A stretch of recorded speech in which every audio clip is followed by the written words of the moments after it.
उस रात लेंग परिवार में चंदू के जाने के बाद मेइजू अध्ययन कक्ष में गई और आज जो कुछ हुआ उसे बताना शुरू किया। गुरुजी, जब मैं मिस लेंग लिंगर को लेने जियांगहाई हाई स्कूल जा रहे चंदू की सुरक्षा कर रही थी तो मुझे एक मार्शल आर्टिस्ट की क्यूई का पता चला। सावधानी बरतने के लिए और क्योंकि चंदू उस शक्तिशाली बुजुर्ग द्वारा संरक्षित था, मैंने पीछे रहने का फैसला किया और जुवानवू गेट की उपस्थिति का पता लगाया। उन्हें देंग फैंग नाम के एक छात्र में रुचि थी और वह देंग फैंग मिस लेंग लिंगर का सहपाठी है। ये सुनकर लेंग किंगकियू का चेहरा ठंडा पड़ गया और उसके हाथ कसकर आपस में जुड़ गए।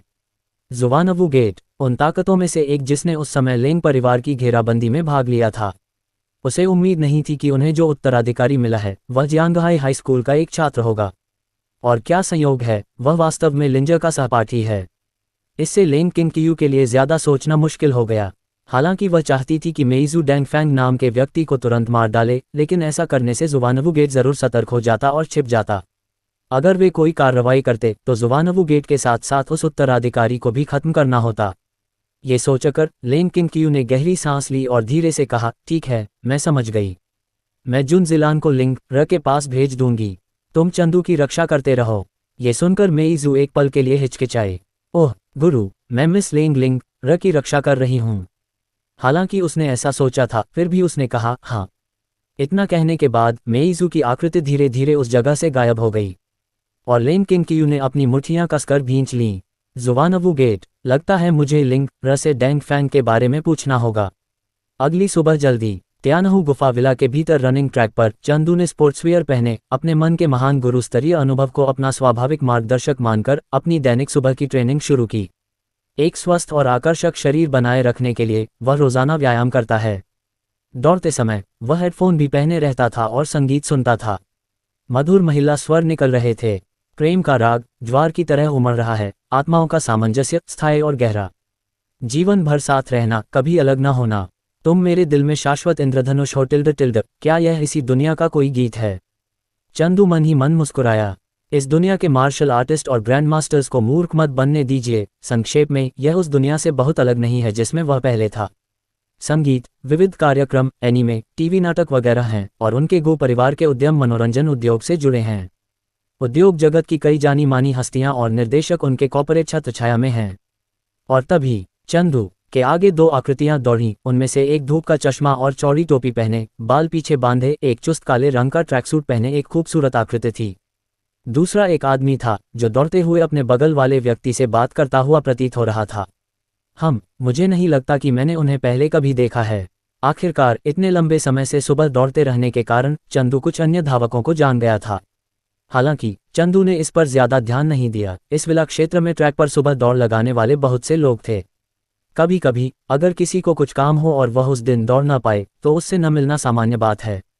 बेहतर है कि जल्दी से व्यायाम खत्म करके किंगकियू को ढूंढने जाएं। आगे उस आदमी ने बेबसी से बगल में बैठी औरत से फुसफुसाते हुए कहा, यान किंगकिंग, क्या तुम बिना कुछ कहे घर भागना बंद कर सकती हो? अगर पपराजी तुम्हें पकड़ लें और पता लगा लें कि तुम कहाँ रहती हो। मुझे पता है तुम इसलिए परेशान हो क्योंकि जिस ड्रामा को तुम पसंद करती थी उसमें मुख्य महिला भूमिका किसी और ने ले ली, लेकिन हम कुछ नहीं कर सकते, है ना? यानजिंग ग्रुप के निवेश ने किसी को जबरदस्ती इसमें शामिल किया था।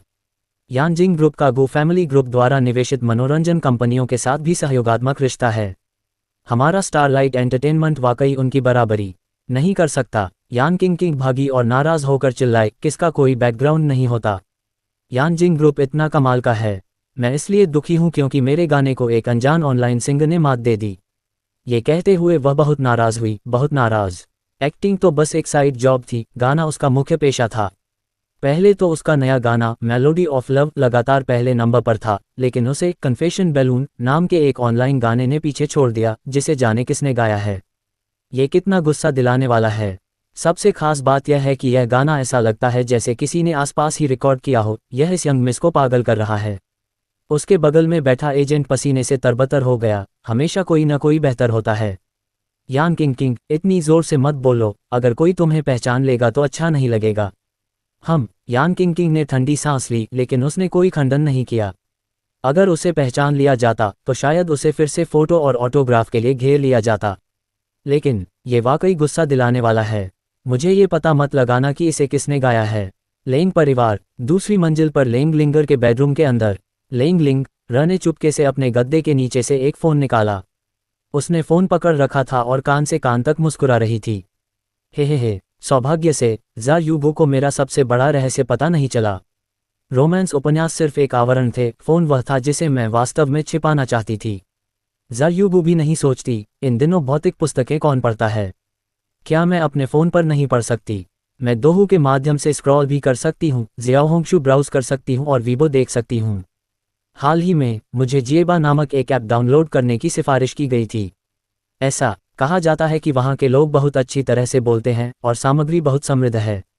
बेशक इनमें से कोई भी सबसे महत्वपूर्ण बात नहीं है, सबसे महत्वपूर्ण बात है लिंग। र ने खुशी से राष्ट्रीय संगीत मंच ऐप खोला और जब उसने मासिक नए गीत रैंकिंग देखी, उसकी आंखें और भी चमक उठीं। अफसोस की बात है, क्योंकि इसे पहले गुप्त रूप से रिकॉर्ड किया गया था, ध्वनि की गुणवत्ता थोड़ी खराब है। काश मैं इसका वीडियो बना पाता। ज़ा यूबो के प्रदर्शन को दोहू पर अपलोड करने से यह निश्चित रूप से वायरल हो जाता। क्या तब मैं एक इंटरनेट सेलिब्रिटी बन जाऊंगा? अगर हाँ तो हे। और इस समय तुम क्या कर रहे हो? लिंगर के पीछे से संदेह से भरी एक आवाज़ आई। लिंगर डर के मारे अकड़ गई। उसने जल्दी से अपना फ़ोन रजाई के नीचे ठूंस लिया। फिर वह घबराकर उठी और दरवाजे की ओर देखने लगी। ये देखकर कि यह चंदू था, वह और भी घबरा गई। अरे नहीं, यह ज़ा यूबो क्यों है? अगर उसे पता चल गया कि मेरे पास न केवल एक फ़ोन है, बल्कि मैंने उसका गाना भी ऑनलाइन अपलोड कर दिया है, तो बहुत बुरा होगा। मेरा फ़ोन, मैं चंदू को इसकी जानकारी बिल्कुल नहीं दे सकती। नहीं, मुझे शांत रहना चाहिए। ये सोचकर लिंगर ने एक सूखी हंसी निकाली। भाई जीजाजी, सुप्रभात, आप यहाँ क्या कर रहे हैं? चंदू को ये सुनकर थोड़ा अजीब लगा। उसने लाइट जलाई और लिंगर के पीछे बिस्तर पर नजर डाली। तुम उठ गई हो, तुमने लाइट क्यों नहीं जलाई? और क्या आज स्कूल का समय नहीं हुआ है? तुम्हें क्या लगता है मैं यहाँ किस लिए हूँ? बल्कि तुम अभी क्या कर रही थी? चंदू बोलते हुए वह वहाँ जाना चाहता था, लेकिन लिंगर बहुत परेशान लग रही थी। वह जल्दी से खड़ी हो गई और जोर से चिल्लाई, रुको। नहीं, तुम यहाँ नहीं आ सकती। उद्धरण चिन्ह प्रश्नवाचक चिन्ह उद्धरण चिन्ह। इससे तो मेरी जिज्ञासा और बढ़ गई है। चंदू के मन में धीरे से एक प्रश्न चिन्ह बना, मानो उसने कुछ देख लिया हो, और उसने अपने कदम तेज कर दिए। ये दृश्य देखकर लिंगर बुरी तरह घबरा गई थी। हताशा में वह शर्म से अपनी आंखें बंद करके चिल्ला ही सकी, मैं अभी 4x थी। बिस्तर पर अभी भी निशान है, यहाँ मत आना। उद्धरण चिन्ह ... उद्धरण चिन्ह।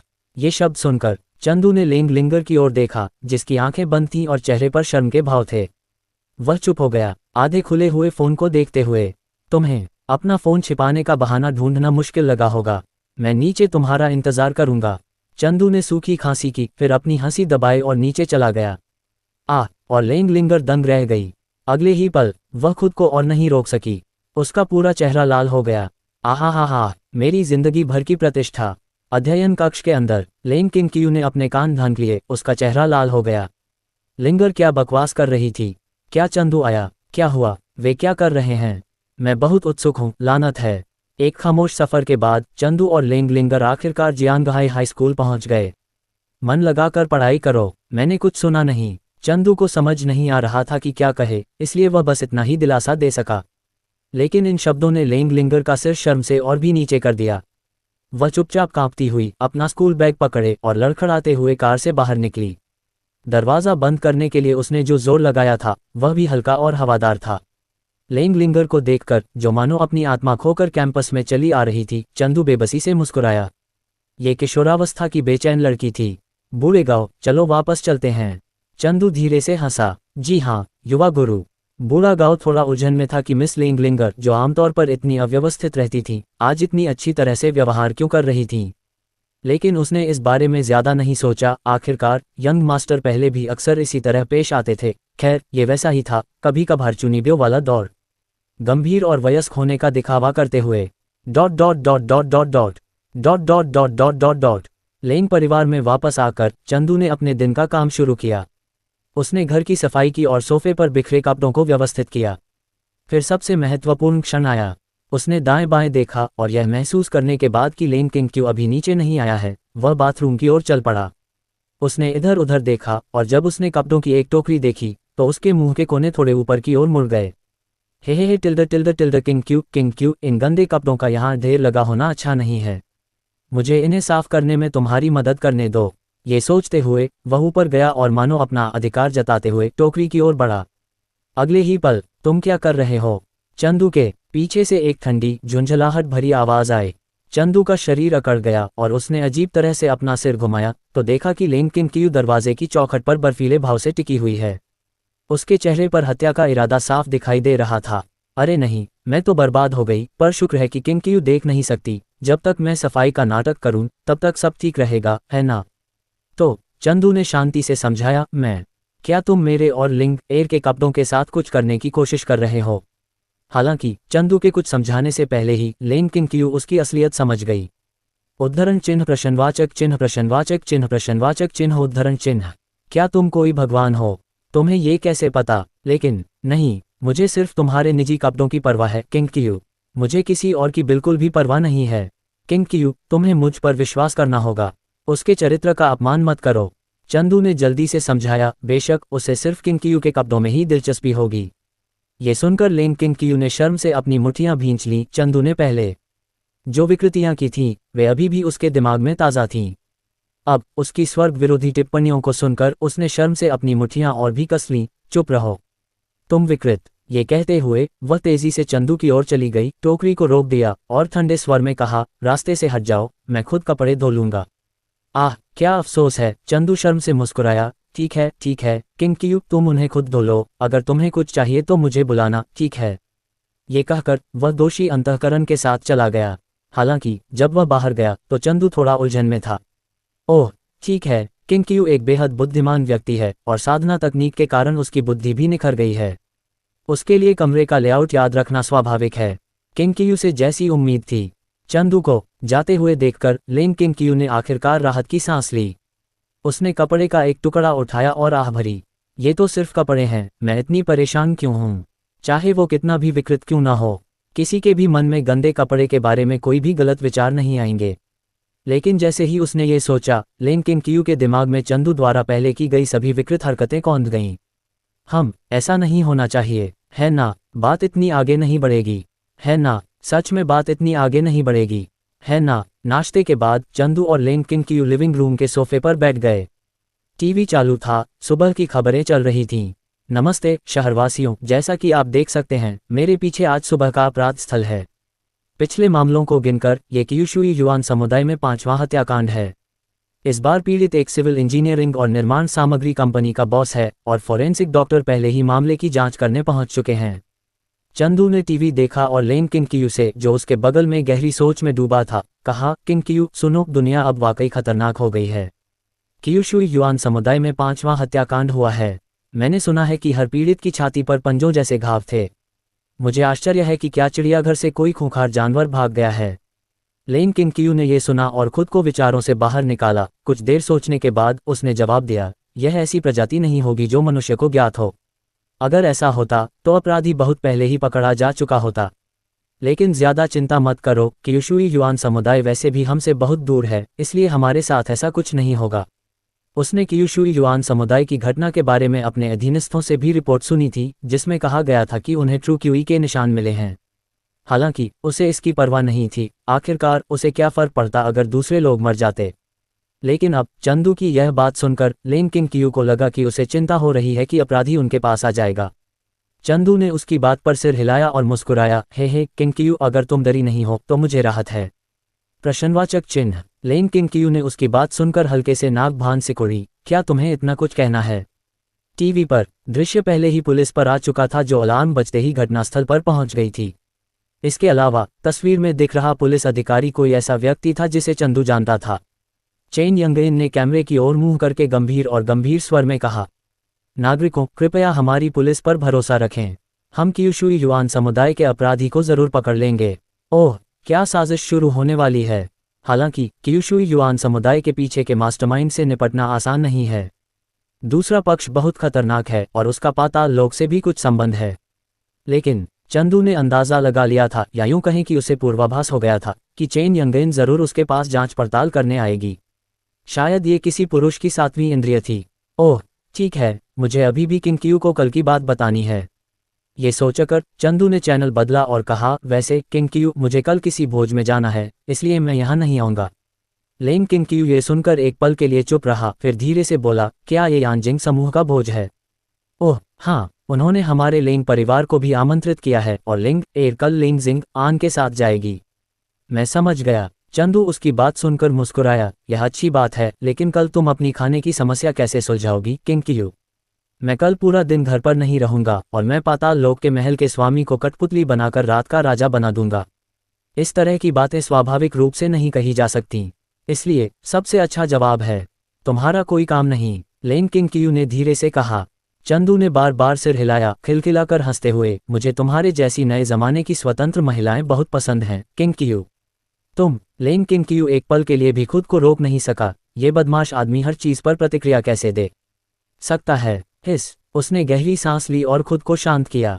नहीं नहीं, कल वह दिन है जब नाइट ऑर्गेनाइजेशन के सभी सदस्य भेजे जाएंगे, मुझे जल्दी से अपनी पहचान बदलनी होगी। चंदू के साथ बहुत अधिक समय बिताने से उसके अधिकार की आभा बहुत कम हो गई है। ओह ठीक है, लेन किंगक्यू को कुछ सूझा। उसने अचानक चंदू से कहा, कल भोज में कुछ असाधारण रूप से सुंदर महिलाएं हो सकती हैं, किसी के इशारे पर धोखा मत खाओ। चंदू ये सुनकर नाराज हुआ, क्या तुम मेरे चरित्र पर सवाल उठा रहे हो? किंगक्यू, मैं सिर्फ तुमसे प्यार करता हूँ। हे, बेहतर है कि तुम रहो मेरी प्यारी किंगक्यू टिल्डर रुको, ठीक से बोलो। लेन किंगक्यू ने तुरंत चंदू को रोक लिया, जो उस पर झपटने की कोशिश कर रहा था। उसी समय उसने मन ही मन आह भरी। अगला दिन था। चंदू ने शुरू में लेन परिवार में लेन किंगक्यू के साथ पूरी सुबह बिताने की योजना बनाई थी। हालांकि लेन किंगक्यू ने कल रात उसे ठंडेपन से मना कर दिया था, ये कहते हुए कि कल उसके पास शांति का एक दुर्लभ दिन है और उसे मन लगाकर पढ़ाई करने की जरूरत है। उफ, कैसी बेरहम औरत है, लेकिन ये पूरी तरह से काम कर गया। चंदू ने अपना फोन खोला और चेन यंगेन का एक संदेश सामने आया। चंदू, हालांकि यह तुम्हारे लिए एक बड़ी परेशानी है, फिर भी मुझे उम्मीद है कि तुम मेरे साथ एक मामले की जांच करने आ सकते हो। अगर तुम मान जाओ तो मैं तुम्हें लेने तुम्हारे घर आऊंगा। जैसी कि उम्मीद थी, उसने मुझे फोन किया। चंदू की आंखों में कोई आश्चर्य नहीं था, आखिरकार कहानी का यह हिस्सा मूल रूप से जियाओलिन को ही संभालना था। वजह यह थी, अगर तुम अपना नाम साफ करना चाहते हो तो कुछ सबूत दिखाओ कि तुम एक अच्छे इंसान हो। ठीक है, कहकर जवाब देने के बाद चंदू अभी भी सोच रहा था कि वह कब आएगी और क्या उसे ओल्डगांव या किसी ऐसे ही व्यक्ति को साथ लाना चाहिए। अगले ही पल, चंदू, जल्दी नीचे आओ, देखो कौन आया है। उसकी माँ सुमन ने नीचे से आवाज लगाई, उसकी आवाज आश्चर्य से भरी हुई थी। चंदू को कुछ एहसास हुआ और उसके मुंह का कोना फड़क उठा। वह नीचे चला गया। जब उसने चेन यंगइन को साधारण कपड़े पहने, मुस्कुराते हुए और सुमन से बातें करते देखा तो चंदू के चेहरे पर थोड़ी बेबसी छा गई और वह एक व्यंग्यात्मक मुस्कान के साथ उसके पास आया। तो यंगइन जी, तुम तो मेरे घर पर ही हो, अब मैं तुम्हें कैसे मना कर सकता हूँ? चंदू के बेबस चेहरे को देखकर चेन यंगइन भी मुस्कुराई। समय कम है, आखिरकार यह मामला वाकई बहुत महत्वपूर्ण है। ये कहते हुए उसने घबराई हुई सुमन की ओर देखा। चाची, मैं तो चंदू को भी अपने साथ ले जाऊंगी। ले जाओ। मामला। सुमन ने अपना मुंह खोला, कुछ कहना चाहती थी, लेकिन चंदू बोला, ठीक है, लेकिन मुझे शाम से पहले वापस आना है, मुझे अभी एक भोज में शामिल होना है। ठीक है, तो माँ, मैं पहले ऑफिसर चेन के साथ बाहर जाऊंगा। इतना कहकर दोनों चले गए। पीछे एक हतप्रभ सुमन रह गई। रुको, क्या कोई मुझे बता सकता है कि अब क्या हो रहा है? क्या उसके बेटे ने कोई अपराध किया है, या उसे उसके पति के अच्छे दोस्त की बेटी ने गिरफ्तार किया है? परिवार से ज्यादा धार्मिकता, प्रदर्शन, बस औपचारिकता निभा रहे हैं। फुफकार, मुझे समझ नहीं आ रहा। सुमन ने घबराकर अपना फोन निकाला और प्रशांत को फोन किया। प्रशांत, हमारे बेटे को पुलिस ने गिरफ्तार कर लिया। हम क्यूशुई युआन समुदाय की ओर जा रहे थे। बूढ़ा गांव आगे गाड़ी चला रहा था। पीछे चेन यंगेन और चंदू क्यूशुई युआन मामले को देख रहे थे। चंदू ने सामग्री के ढेर पर नजर डाली और चेन यंगेन की व्याख्या सुनी। उसने एक आदमी की तस्वीर दिखाई जिसकी आंखें खोखली और थकी हुई थीं और कहा, क्यूशुई युआन मामला इसी साल मई में हुआ था। ये पहले मामले का पीड़ित है, जिसका नाम हैंग कयई है, एक युवक जो काम करने के लिए जियांगहाई शहर आया था, लेकिन किसी कारण से अप्रैल से उसने काम पर जाना बंद कर दिया और 15 मई तक घर पर ही रहा, जब वह अपने घर में मृत पाया गया। उसका कोई रिश्तेदार नहीं था, इसलिए किसी ने उसके शरीर का दावा भी नहीं किया। इस बिंदु पर चेन यंगेन ने एक और तस्वीर निकाली। चंदू ने उस पर नजर डाली। यह एक जीवंत, ऊर्जावान व्यक्ति की तस्वीर थी। चेन यंगेन ने आह भरी। यह अप्रैल से पहले की हैंग कयई की एक कैंडिड तस्वीर है। चंदू की आंखों में एक अजीब सा भाव था, लेकिन वह कुछ नहीं बोला। उसने हैंग कई के शरीर की ली गई तस्वीर देखी। पंजों के निशान देखकर चंदू को कुछ आभास हुआ और उसके दिमाग में बार बार कहानी उभरती रही। फिर चेन यंगेन ने अगले 4 पीड़ितों की जानकारी और तस्वीरें निकालीं। चेन यंगेन ने सभी की जानकारी समझाते हुए कहा, मृत्यु से पहले सभी का व्यवहार असामान्य हो गया था और मरने से पहले उनकी छाती पर नुकीले पंजों जैसे 3 निशान थे। फोरेंसिक डॉक्टर ने भी यही माना कि मृतक की मौत इसी जानलेवा हमले से हुई थी। लेकिन दुर्भाग्य से जीव विज्ञानियों से खोजबीन के बाद भी यह स्पष्ट नहीं हो पाया कि किस जीव ने यह हमला किया था। शुरुआत में मैं भी इंसानों द्वारा पहचानी जाने वाली प्रजातियों तक ही सीमित था, लेकिन अब। चेन यंगेन ने चंदू को गंभीरता से देखा। चंदू, क्या ये किसी मार्शल आर्टिस्ट ने किया था? कितनी चतुराई से? चंदू मंद मंद मुस्कुराया और सिर हिलाया। ये सही है, ये वास्तव में एक मार्शल आर्टिस्ट था। सामने बूढ़े गांव की आंखें सिकुड़ गईं। इतनी देर तक सुनने के बाद वह मोटे तौर पर समझ गया था कि उसके युवा गुरु युवा कुमारी यिनेन के साथ कई हत्या के मामलों की जांच करने की युशुई युआन समुदाय जा रहे हैं। सबसे महत्वपूर्ण बात यह थी कि इन मामलों के पीछे एक मार्शल आर्टिस्ट था। हालांकि उसे इस बात की चिंता नहीं थी कि उसके मौजूद होने पर उसके युवा गुरु को कोई खतरा हो सकता है, फिर भी वह नहीं चाहता था कि उसके युवा गुरु खुद को खतरे में डालें। दुश्मन छिपा हुआ है और हम खुले में हैं, जल्दबाजी में जाना बहुत खतरनाक है। तो उसने कहा, युवा गुरु, मार्शल आर्टिस्ट से जुड़े मामले प्राचीन मार्शल आर्ट्स विभाग द्वारा देखे जाते हैं। मैं मार्शल आर्टिस्ट विभाग को इस बारे में सूचित कर सकता हूँ। ये सुनकर चेन यंगेन दंग रह गई। उसने चंदू की ओर देखा। अगर पेशेवर लोग इसे सुलझा सकें तो ये स्वाभाविक रूप से अच्छा ही होगा। इसे सुलझाने के बाद वे घोषणा कर सकते थे कि यह एक जघन्य हत्या का मामला है और अपराधी को पकड़ लिया गया है। इस तरह जनता में ज्यादा दहशत नहीं फैलेगी। हालांकि चंदू ने एक रहस्यमयी मुस्कान दिखाई। मार्शल आर्टिस्ट विभाग को इस बारे में बहुत पहले से पता था। बस किसी कारण से वे अभी तक अपराधी को नहीं पकड़ पाए हैं। पता है, तो फिर उन्होंने अपराधी को क्यों नहीं पकड़ा? चेन यंगेन ने अवचेतन रूप से पूछा। चंदू कुछ नहीं बोला, बस अपना सिर हिलाया। जब हम युशुई युआन अपराधी के घर जाएंगे तो तुम्हें समझ आ जाएगा। यह चेन यंगेन थोड़ा हिचकिचाई, लेकिन फिर भी सिर हिला दिया।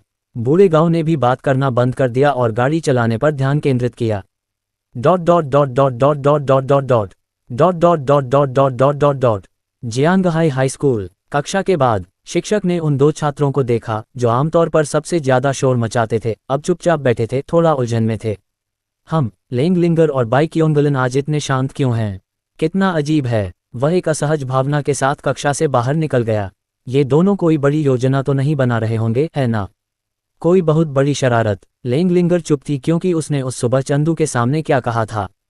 उसने अपना सिर नीचे कर लिया। उसकी आंखें शर्म से भरी थीं, उसके हाथ कसकर आपस में बंधे हुए थे। उसका दिल बहुत बेचैन था। वाह, ये खत्म हो गया। न केवल मैंने अपना फोन ठीक से नहीं छिपाया, मैंने चंदू के सामने उस तरह की बातें भी कहीं।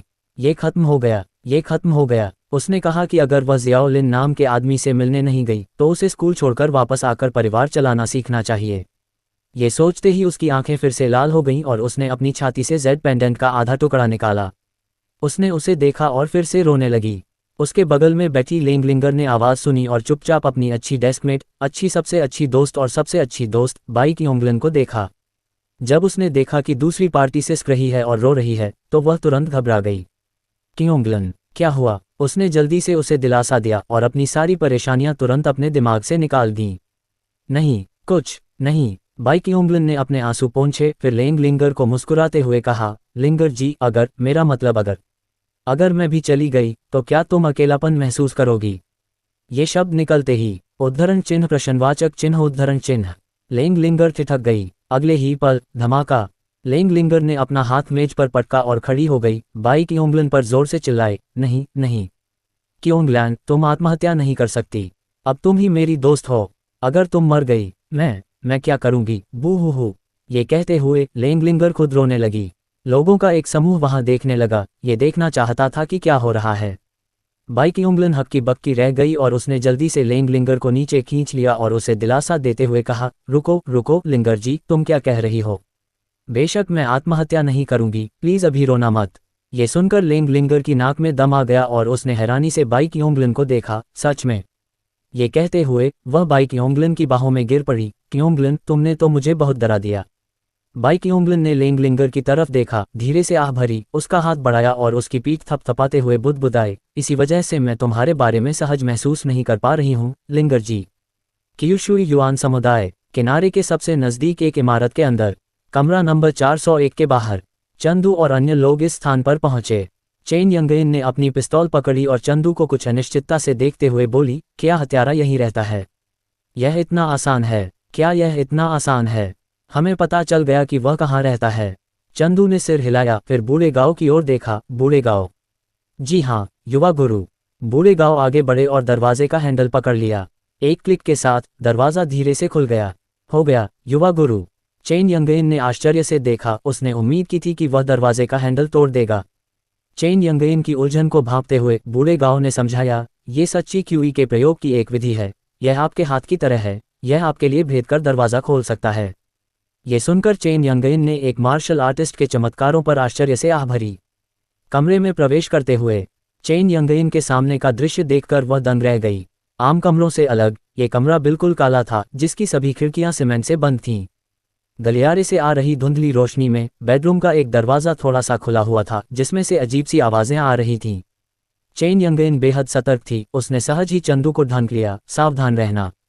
उसने दाएं बाएं देखा, ये सुनिश्चित करते हुए कि आसपास कोई दुश्मन तो नहीं है। चंदू ने धीरे से हंसते हुए चेन यंगेन के पास से कदम बढ़ाया और उसकी कुछ चिंतित निगाहों के नीचे उसने कहा, इतना घबराओ मत, हत्यारा वापस नहीं आया है। बूढ़े गांव ने सिर हिलाया, मुझे सचमुच सच्ची साधना का कोई आभास नहीं हुआ। चेन यंगेन ने आखिरकार राहत की सांस ली, लेकिन उसने अपनी बंदूक नीचे नहीं की, क्योंकि अंदर का माहौल उसे वाकई बेहद तनावपूर्ण महसूस करा रहा था। चंदू ने थोड़ा सा खुला बेडरूम का दरवाज़ा देखा, मुस्कुराई और पास आकर बोली, आओ जरा देख लो। ओह ओह। इस बीच इस इमारत के दूसरी तरफ एक और इमारत में सफ़ेद कपड़े पहने लोगों का एक समूह अचानक सतर्क हो गया। एक लंबा दृढ़ चेहरे वाला आदमी खिड़की के पास गया, पर्दा हटाया और उसकी आंखों में एक गंभीर भाव उभर आया। उसकी सफ़ेद वर्दी कई गहरे रंगों से ढकी हुई थी और उसकी छाती पर एक सुनहरा चांद कड़ाईदार था। उसने एक पल देखा, उसकी आंखें सिकुड़ गईं, फिर फुसफुसाया, अच्छा नहीं, कोई कमरे में घुस आया है। उसके बोलते ही वहां मौजूद बाकी 3 लोग जल्दी से खड़े हो गए।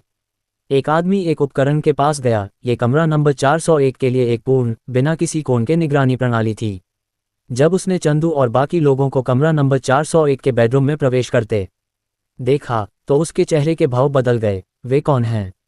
सादे कपड़ों में पुलिस। बाकी लोगों ने भी देखा, उनके चेहरों पर अप्रिय भाव थे। यंत्र ठीक कर रहे आदमी ने निराश होकर अपना चेहरा ढक लिया। मैंने उन्हें बहुत पहले ही सेक्युलर वर्ल्ड संगठनों को स्थिति समझाने और क्यूशुई युआन समुदाय की जांच बंद करने के लिए कहा था।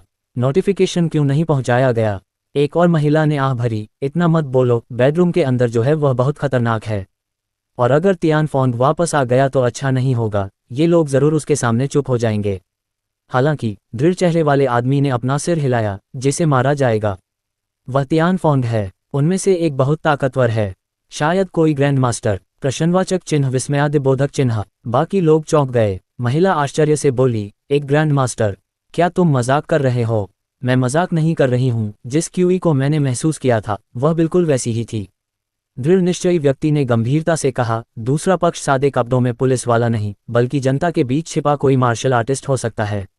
लेकिन वह महिला स्पष्ट रूप से टेलीविजन पर दिखाई गई जियांगहाई शहर की पुलिस अधिकारी थी। सेक्युलर वर्ल्ड संगठन मार्शल आर्टिस्टों को कब से नियंत्रित कर सकते हैं? चाहे कुछ भी हो, हम उन्हें अपनी लंबे समय से चली आ रही रणनीतिक योजना में बाधा नहीं डालने देंगे। हम पहले ही अंतिम चरण में हैं, बस थोड़ा सा और हमारे पास तियानफोंग की पाताल लोक के महल के साथ मिलीभगत का सबूत होगा। इस बिंदु पर उनमें से कुछ ने एक दूसरे को देखा। तो हमें वहां जाना होगा। उम्मीद है वह ग्रैंड मास्टर समझदार होगा। Dot dot dot dot dot dot dot dot dot dot dot dot. Chandu की तरफ शयन कक्ष में प्रवेश करते ही बूढ़े गांव ने अपना हाथ बढ़ाया। फुफकार। उसके हाथ में सच्ची उमड़ पड़ी। एक सफ़ेद रोशनी पूरे कमरे को रोशन कर रही थी। क्या ये सब क्या है? चेन यंगेन दंग रह गई। शयन कक्ष की दीवारें गहरे काले और लाल रंग से रंगे दुष्ट जादू के चित्रों से ढकी हुई थीं, जो प्राचीन लिपि और निषिद्ध प्रतीकों से मिलते जुलते थे। ये चित्र आपस में गुथे हुए पेचीदा ज्यामितीय आकृतियां बना रहे थे, एक मजबूत अनोखी आभा उत्सर्जित कर रहे थे जो किसी को भी सिहरन पैदा कर दे। कमरे के बीच में एक प्राचीन पत्थर की वेदी थी, जिस पर कई अविश्वसनीय चित्र और प्रतीक उकेरे गए थे। वेदी के चारों ओर मंद मोमबत्तियां जल रही थीं, उनकी टिमटिमाती रोशनी वेदी पर बने चित्रों को प्रतिबिंबित कर रही थी, जिससे वे स्वप्न में मानो अजीबोगरीब आकृतियों में बदल रहे थे। कोनों में कुछ फफूंद लगे मांस के टुकड़े और आंखें मानो किसी रहस्यमय अनुष्ठान के लिए सहारा हों।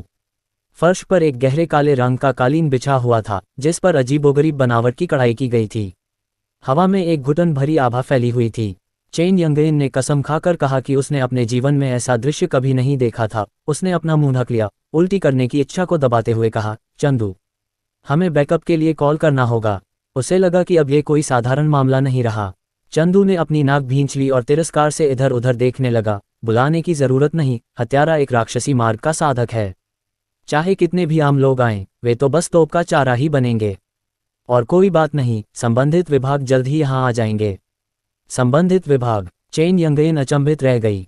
अगले ही पल बेडरूम के दरवाजे से कई आवाजें आईं।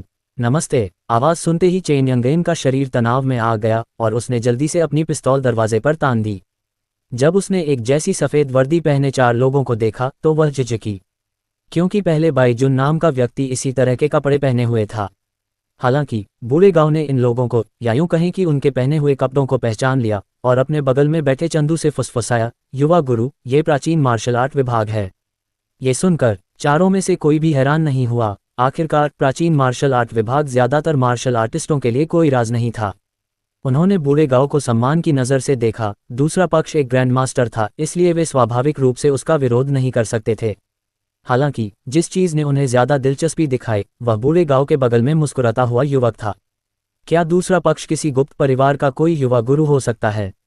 क्या वह किसी पारिवारिक विशेषज्ञ को साथ लाया था? लेकिन वह इतना जाना पहचाना क्यों लग रहा था? कोई बात नहीं, फिलहाल स्थिति को स्थिर करते हैं। ये सोचते हुए छोटे काले बालों वाला लंबा दृढ़ निश्चयी आदमी सौहार्दपूर्ण ढंग से बोला, सभी को नमस्कार, मेरा नाम ली यान है। जैसा कि सीनियर ने कहा, हम प्राचीन मार्शल आर्ट विभाग के सदस्य हैं। वर्तमान में ऑटम वाटर रेसिडेंस घटना की जांच हम कर रहे हैं। ये सभी मेरे टीम के साथी हैं। इतना कहते ही दुबली पतली महिला ने हल्का सा मुस्कुराकर अपना परिचय दिया, मेरा नाम लिन याजिंग है और मैं खुफिया जानकारी जुटाने के लिए जिम्मेदार हूँ। तीखी भूरी आंखों वाले एक और आदमी ने शांत भाव बनाए रखा और उदासीनता से कहा, मेरा नाम झाओतियानयू है। आखिरी वाला चश्मा पहने एक थोड़ा विद्वान सा दिखने वाला आदमी था, जिसने घबराहट से कहा, मेरा नाम चेन लेई है और मैं एक तकनीकी कर्मचारी हूँ। उनके परिचय सुनने के बाद कमरे का माहौल थोड़ा शांत हो गया। चेन यंगेन ने अपनी बंदूक नीचे रख दी और कुछ उलझन में पूछा, चूंकि आपको पहले से ही अपराधी के कमरे का स्थान पता है, तो आप उन्हें सीधे क्यों नहीं पकड़ लेते? चेन यंगेन को यही बात समझ नहीं आई। उसने शुरू में सोचा कि प्राचीन मार्शल आर्ट विभाग अपराधी के छिपे होने का पता ही नहीं लगा पाया, लेकिन अब लग रहा था कि ऐसा बिल्कुल नहीं था। ये सुनकर ली यान के हाव भाव थोड़े अस्वाभाविक थे। उसने अपना सिर हिलाया, मैडम, यहाँ स्थिति थोड़ी जटिल है और यह एक गोपनीय मिशन है, इसलिए हम ज्यादा कुछ नहीं बता सकते। चेन यंगेन कुछ और पूछना चाहती थी, लेकिन चंदू की आवाज ने उसे बीच में ही रोक दिया। ऐसी स्थिति में चंदू ने कंधे उचकाए और चेन यंगेन की ओर देखकर मुस्कुराया, तो फिर चलें। हम इस जगह को ठीक करने का काम पेशेवरों पर छोड़ देंगे। आखिरकार उसने कुछ लोगों की ओर अर्थपूर्ण दृष्टि से देखा जिनके हाव भाव एकदम बदल गए थे। आप नहीं चाहेंगे कि मकान मालिक को पता चले कि कोई उसके कमरे में घुसा है ना? लिन याजिंग के चेहरे पर एक अस्वाभाविक मुस्कान थी। उसने चुपचाप अपने बगल में ली यान की ओर देखा। ली यान ने मुस्कुराने की कोशिश की, चंदू के पीछे ओल्ड गांव की ओर देखा और हंसते हुए कहा, आपकी समझदारी के लिए धन्यवाद। बोलने के बाद वह चंदू और अन्य लोगों के बारे में और भी अधिक उत्सुक हो गया। ग्रैंडमास्टर ओल्ड गांव का तो जिक्र ही नहीं, और फिर है चंदू, ये युवक जो उसे हमेशा एक अजीब सा एहसास देता है। उसमें बिल्कुल भी ट्रू क्यूई का उतार चढ़ाव नहीं है। ये बहुत अजीब है। चेन यंगेन थोड़ी चिंतित थी। वह स्पष्ट करना चाहती थी क्योंकि यह निवासियों की सुरक्षा से संबंधित था, लेकिन असहाय होकर चंदू ने उसे बहुत जोर से खींच लिया। उन्हें जाते हुए देखकर लियान ने अपनी मुस्कान दूर कर ली और लिन याजिंग से कहा, जाओ जांच करो, हम अपनी सारी मेहनत बर्बाद नहीं होने दे सकते। समझ गई। लियान ने अपने सामने सब कुछ देखा और कोनों में मांस के लोथड़ों को। उसने हल्के से आह भरी, क्षमा करें, लेकिन पाताल लोक के महल को मिटाने के लिए हम केवल यही कर सकते हैं। Dot dot dot dot dot dot dot dot dot dot. Car में वापस आकर चेन यंगेन थोड़ा उदास लग रही थी। चंदू ने ओल्ड गांव को वापस गाड़ी चलाने को कहा, फिर चेन यंगेन की ओर मुड़ी और कहा, यनेन जी, क्या अब आप इस स्थिति की जटिलता को समझती हैं? चेन यंगेन ने यह सुनकर सिर हिलाया। उसने चंदू की तरफ देखा, बोलना चाहती हुई लेकिन झिझक रही थी। तुम क्या कहना चाहते हो? उद्धरण चिन्ह dot dot dot dot dot dot उद्धरण चिन्ह। मैं कहना चाहती हूँ, क्या ज़्यादातर मार्शल आर्टिस्ट वास्तव में आम लोगों के जीवन की परवाह नहीं करते? ये सुनने के बाद चंदू की आंखों में एक अकथनीय अर्थ का संकेत दिखा। आप ऐसा क्यों कहते हैं? चेन यंगइन ने उस बेडरूम में पहले जो कुछ भी देखा था उसके बारे में सोचा। ये सब घर के मालिक की क्रूरता को दर्शाता था। उसने अपनी मुट्ठियां भींच लीं और कहा, क्योंकि उस घर के मालिक ने इतने सारे लोगों को मार डाला, फिर भी मार्शल आर्टिस्ट विभाग को उस व्यक्ति का स्थान स्पष्ट रूप से पता है, फिर भी वह उन्हें बेरोकटोक हत्या करने की अनुमति देता है। ये कुछ ऐसा था जिसे चेन यंगइन न तो समझ पा रही थी और न ही माफ कर पा रही थी। वह पहले तो वहां मौजूद दूसरे पक्ष से पूछना चाहती थी कि उन्होंने ऐसा क्यों किया, लेकिन अब जब वह शांत हो गई थी तो उसे खुशी थी कि वह इतनी मूर्ख नहीं थी। आखिरकार दूसरे पक्ष में 4 मार्शल आर्टिस्ट थे और उनकी तरफ वह, चंदू और एक बुजुर्ग ओल्ड गांव थे। वे दूसरे पक्ष के लिए कैसे एक मैच हो सकते हैं? वह दूसरे पक्ष के स्वभाव के बारे में स्पष्ट नहीं थी। चंदू को उसके द्वारा बाहर लाया गया था, इसलिए उसे उसकी सुरक्षा का विचार करना था और भविष्य में ऐसी चीज़ों का सामना करते समय उसे शांत रहना चाहिए। लेकिन चेन यंगइन ने अपना सिर झुकाया और अपनी आंखों को अपने हाथ के पीछे से ढक लिया। खुद से कहा, यह बहुत निराशाजनक है। मैं एक पुलिस अधिकारी हूँ। चंदू ने उसे धीरे से दिलासा दिया, शायद कुछ चीजें उतनी सरल नहीं हैं जितनी हम उन्हें देखते हैं। ये सुनकर चेन यंगइन रुक गई। उसने चंदू की तरफ देखा। उसने केवल उसे जारी रखते हुए सुना, जैसा कि उन्होंने कहा, यहाँ के मामले कुछ विशेष और जटिल हैं। उस घर के मालिक का कुछ पृष्ठभूमि या शक्ति हो सकती है जिसके बारे में हम नहीं जानते। कभी कभी मार्शल आर्टिस्ट विभाग को विभिन्न फायदे और नुकसान का वजन करना पड़ सकता है और ऐसे निर्णय लेने पड़ सकते हैं जिन्हें समझना हमारे लिए मुश्किल है। आखिरकार वे मार्शल आर्टिस्ट हैं। चंदू ने आह भरी, वे हम जैसे आम लोगों की तरह नहीं हैं। चेन यंगइन एक पल के लिए चुप रही, लेकिन फिर भी उसने अपनी मुट्ठियां कस लीं, सिर्फ इसी वजह से। वे उस अपराधी को लोगों की जान लेने दे सकते हैं। कोई बात नहीं, मुझे अब भी लगता है कि यह गलत है। उसकी आवाज़ में संघर्ष और बेबसी का भाव झलक रहा था। चंदू ने बोलना बंद कर दिया। वह चेन यंगइन की भावनाओं को समझता था, लेकिन वह जानता था कि कभी कभी हकीकत हमेशा इतनी आदर्श नहीं होती, खासकर इसलिए क्योंकि यह मकान मालिक कई मामलों में शामिल था। कथानक के अनुसार मार्शल आर्टिस्ट विभाग पाताल लोक के महल और राक्षसी पथ के मार्शल आर्टिस्ट की मिलीभगत के सबूत ढूंढने के करीब पहुंच गया है। जब तक वह सबूत मिल जाता है, वे पाताल लोक के महल को मिटाने के लिए एक अभियान शुरू कर सकते हैं। इसी समय गाड़ी चला रहे बूढ़े गांव अचानक बोले, यह एक जटिल और खतरनाक दुनिया है। इस दुनिया में ऐसी कई चीजें हैं जिनके बारे में मार्शल आर्टिस्ट भी नहीं जानते। युवा मिस यंगइन, आपको इतना दुविधा में पड़ने की जरूरत नहीं है। आपको बस ये जानना है कि ऑटम वाटर रेसिडेंस का मामला अब ऐसा नहीं है जिसमें सेक्युलर वर्ल्ड संस्थाएं दखल दे सकें। मुझे लगता है कि जल्द ही आपको सभी जांचें स्थगित करने का नोटिस मिल जाएगा। चेन यंगइन उनकी बातें सुन रही थी, उसका दिल ज्यादा देर तक शांत नहीं हो पा रहा था। वह किसी अपराधी को किसी और वजह से लोगों की हत्या करते नहीं देख सकती थी, लेकिन दादाजी गांव बिल्कुल सही थे। यह मामला अब ऐसा नहीं रहा जिसमें आम लोग दखल दे सकें। अपराधी जरूर कोई बहुत खतरनाक इंसान होगा। अगर मैं मार्शल आर्टिस्ट विभाग में शामिल होती तो मैं ऐसा बिल्कुल नहीं करती। चेन यंगइन अचानक बोल पड़ी। उसने चंदू की तरफ देखा, चमकती आंखों से, चंदू, क्या तुम जानते हो कि मार्शल आर्टिस्ट विभाग में कैसे शामिल हो? बूढ़े गांव ने रियरव्यू मिरर के माध्यम से चेन यंगइन की अभिव्यक्ति देखी। वह गंभीर थी।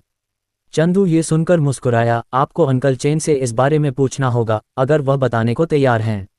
मेरे पिताजी से पूछो। चेन यंगइन ने अपने होंठ भींच लिए, फिर चुपचाप एक तरफ बैठ गई। ऐसा लग रहा था जैसे वह कुछ सोच रही हो। चंदू ने अपनी निगाहें वापस लेने से पहले दूसरे पक्ष की ओर देखा। बहुत अच्छा। सामान्य कथानक के अनुसार चेन यंगइन जल्द ही प्राचीन मार्शल आर्ट विभाग में शामिल होंगी और इसके भीतर एक मार्शल आर्टिस्ट के रूप में उनकी प्रतिभा का पता चलेगा। ऐसा लगता है कि वह एक ऐसी प्रतिभा है जो एक सदी में शायद ही कभी देखी गई हो। विभिन्न अवसरों और लड़ाइयों के बाद वह प्राचीन मार्शल आर्ट विभाग की पहली महिला निदेशक भी बनी। बेशक शाम का भोज भी बहुत दिलचस्प होगा। पाताल लोक का महल, है ना? जरा सोचो, मूल रचना में उस राक्षसी पथ के साथ सांठगांठ कौन कर रहा था? ओह ठीक है, लगता है यान हुआन के दत्तक पुत्रों में से एक था जिसका नाम लॉन्ग ज़ेतियान था। चंदू को कुछ दिलचस्प सूझा और उसके मुंह के कोने थोड़े ऊपर की ओर मुड़ गए। उस रात बेहुशन विला होटल के सामने लग्जरी कारें पहले से ही कतार में खड़ी थीं। आज एक खास दिन था। यानजिंग ग्रुप ने जियांगहाई शहर के आधे से ज्यादा परिवारों को निमंत्रण भेजा था।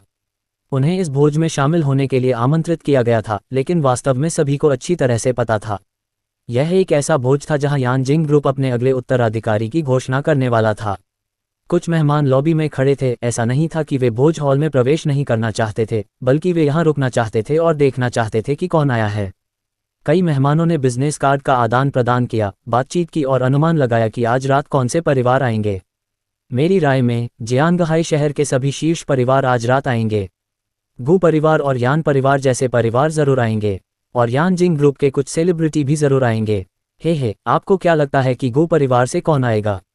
वो गू दाशाओ। जब चंदू पर चर्चा हुई तो कई लोगों के चेहरों पर उपहास की झलक दिखाई दी। अगर गू दाशाओ आता है तो इसका मतलब है कि शेन परिवार से श्रीलेखा भी आएगा। आखिर कौन नहीं जानता कि वह श्रीलेखा को सबसे ज्यादा पसंद करता है।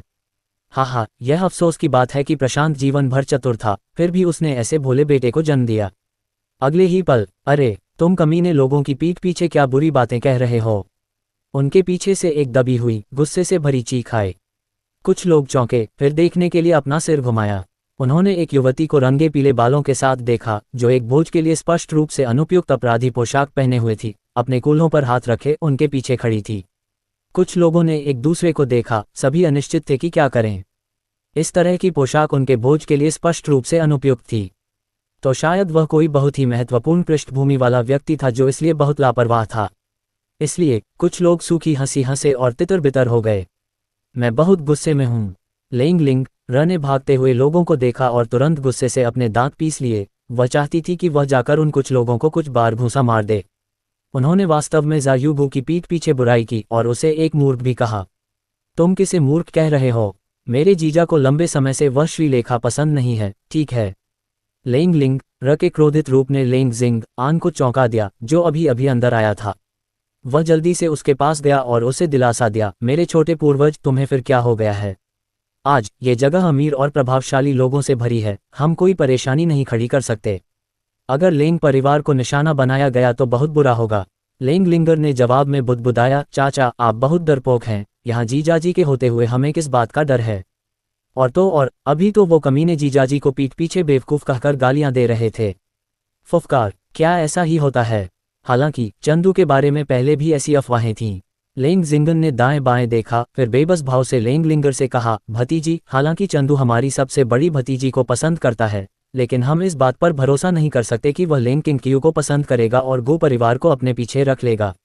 इससे चंदू हमें नीची नज़रों से देखेगा। लेंग लिंगर ने सिर हिलाया, मानो समझ रही हो। ठीक है, तो ये यंग मिस इन लड़कों को मारने से बचेगी जो आज पिटाई के लिए तैयार देख रहे हैं। सच कहूं तो बड़े परिवारों के इतने सारे लोग पिटाई के लिए तैयार बैठे हैं। लेंग जिंगान को लगा कि वह अब यहाँ और नहीं रुक सकता, इसलिए उसने जल्दी से लेंग लिन एयर को बैंक्वेट हॉल की ओर खींच लिया। प्रवेश द्वार पर लग्जरी कारों का एक अंतहीन सिलसिला रुका। एक मेटेलिक ग्लॉस सेडान का दरवाजा खुला और एक मुस्कुराता हुआ आदमी कार से बाहर निकला। उसने एक शानदार काले रंग का सूट पहना हुआ था और उसके पूरे व्यक्तित्व से एक कुलीन और सुरुचिपूर्ण आभा झलक रही थी। तभी एक शानदार शाम के गाउन में एक महिला धीरे धीरे कार से बाहर निकली। उसकी लंबी पोशाक जमीन पर लटक रही थी, जिसके किनारे से एक हल्की खुशबू आ रही थी, जो उसके गरिमा में और सुरुचिपूर्ण चेहरे की शोभा बढ़ा रही थी। भावशून्य महिला ने बाई जून का हाथ थामा और हॉल में चली गई। जैसे ही यह आकर्षक जोड़ी होटल की लॉबी में दाखिल हुई, आसपास के मेहमान प्रशंसा की धीमी सी आह भरने से खुद को रोक नहीं पाए। क्या ये बाई परिवार के युवा स्वामी और उनकी युवा कुमारी नहीं हैं? हे भगवान, इतिहास के सबसे युवा मेजर जनरल बाई जुन वास्तव में भोज में शामिल होने के लिए वापस दौड़े। यान जिंग समूह से जैसी उम्मीद थी। इसके तुरंत बाद अनगिनत लग्जरी कारें आती रहीं। उनमें से बाहर निकले उच्च पदस्थ अधिकारियों और गणमान्य लोगों ने देख रहे मेहमानों को प्रशंसा में आहें भरने पर मजबूर कर दिया। यान जिंग समूह से जैसी उम्मीद थी, वे वास्तव में इतने सारे लोगों को भोज में शामिल होने के लिए आमंत्रित कर सकते थे। श्रीलेखा भी यहाँ पहुंची। उन्होंने अपने सामने आलीशान बैंक्वेट हॉल को देखा, उनका दिल लालसा से भर गया। उनका अपना परिवार यहाँ भोज का आयोजन कब कर सकता है? वे इतने सारे मेहमानों को कब आमंत्रित कर सकते हैं? उन्होंने एक गहरी सांस ली और धीरे से जियाओलिन से कहा, जो उन्हें देख रही थी, जियाओलिन, एक बार जब हम अंदर हों तो याद रखना कि लापरवाही से बात न करें। बिल्कुल ऐसा कुछ मत करो जिससे हमारी इज्जत गिरे। जियाओलिन ने वह सूट पहना हुआ था जो श्रीलेखा ने उसे खरीदा था और उसका दिल खुशी से भर गया था, इसलिए उसने स्वाभाविक रूप से सहमति में बार बार सिर हिलाया। हालांकि जैसे ही वह हॉल में चला गया, उसने अपने आसपास के लोगों को कुछ कहते हुए सुना। देखो, श्रीलेखा भी यहाँ हैं। क्या इसका मतलब है कि गोदाशाओ भी आएंगे? हे, श्रीलेखा के साथ एक आदमी है। मुझे यकीन है कि गोदाशाओ उसके साथ परेशानी ढूंढने जाएगा। गोदाशाओ, चंदू, चंदू क्यों शामिल होगा? जियाउलिन वास्तव में श्रीलेखा से पूछना चाहता था जो आगे चल रही थी, इसका क्या मतलब है, लेकिन इसके बारे में सोचने के बाद वह चुप रहा। आखिरकार उसने आने से पहले उस पर बार बार जोर दिया था, बिल्कुल लापरवाही से बात न करें। समय बीतता गया, लेकिन होटल के सामने आने वाली लग्जरी कारों में कमी के कोई संकेत नहीं दिखे। एक चमकदार आकृति ने तुरंत सबका ध्यान अपनी ओर खींच लिया। कोई भी देख सकता था, एक शुद्ध सफ़ेद गाउन पहने महिला को एक अंगरक्षक जैसा दिखने वाला व्यक्ति कार से बाहर ले जा रहा था। वह रात में खिले हुए सफ़ेद फूल की तरह थी। उसका गाउन चिकना और सुडौल था, जो उसके दुबले पतले शरीर को और भी निखार रहा था। सफ़ेद कपड़ा उस पर विशेष रूप से शुद्ध लग रहा था, जूहुआ की तरह सफ़ेद, एक महान आभा बिखेर रहा था। चमकदार और गहरी आंखों की एक जोड़ी आत्मविश्वास और लालित्य प्रकट कर रही थी, जैसे रात के आकाश में चमकते सितारे, और उसकी लंबी पलकें पंखों की तरह धीरे से फड़फड़ा रही थीं, जिससे उसकी आंखों में रहस्य का भाव आ गया था। दूसरे पक्ष ने मेहमानों को देखकर हल्का सा मुस्कुराया, और एक पल में सभी पुरुषों की सांसें धीरे से तेज हो गईं। वह व्यक्ति कौन है? किस प्रमुख परिवार की युवा कुमारी आई है? हे भगवान, वह इतनी सुंदर है, मुझे लगता है कि मैं प्यार में हूँ। बायलियान ने मुस्कुराते हुए अपना हाथ हिलाया, लेकिन वास्तव में वह तिरस्कार से भरी थी। हे मूर्खों का झुंड, लगता है आज रात का मिशन बहुत आसान होगा। बायलियान, अपने हाव भाव पर ध्यान दो। उसके बगल में खड़े अंगरक्षक जैसे दिखने वाले व्यक्ति ने उसे धीरे से याद दिलाया।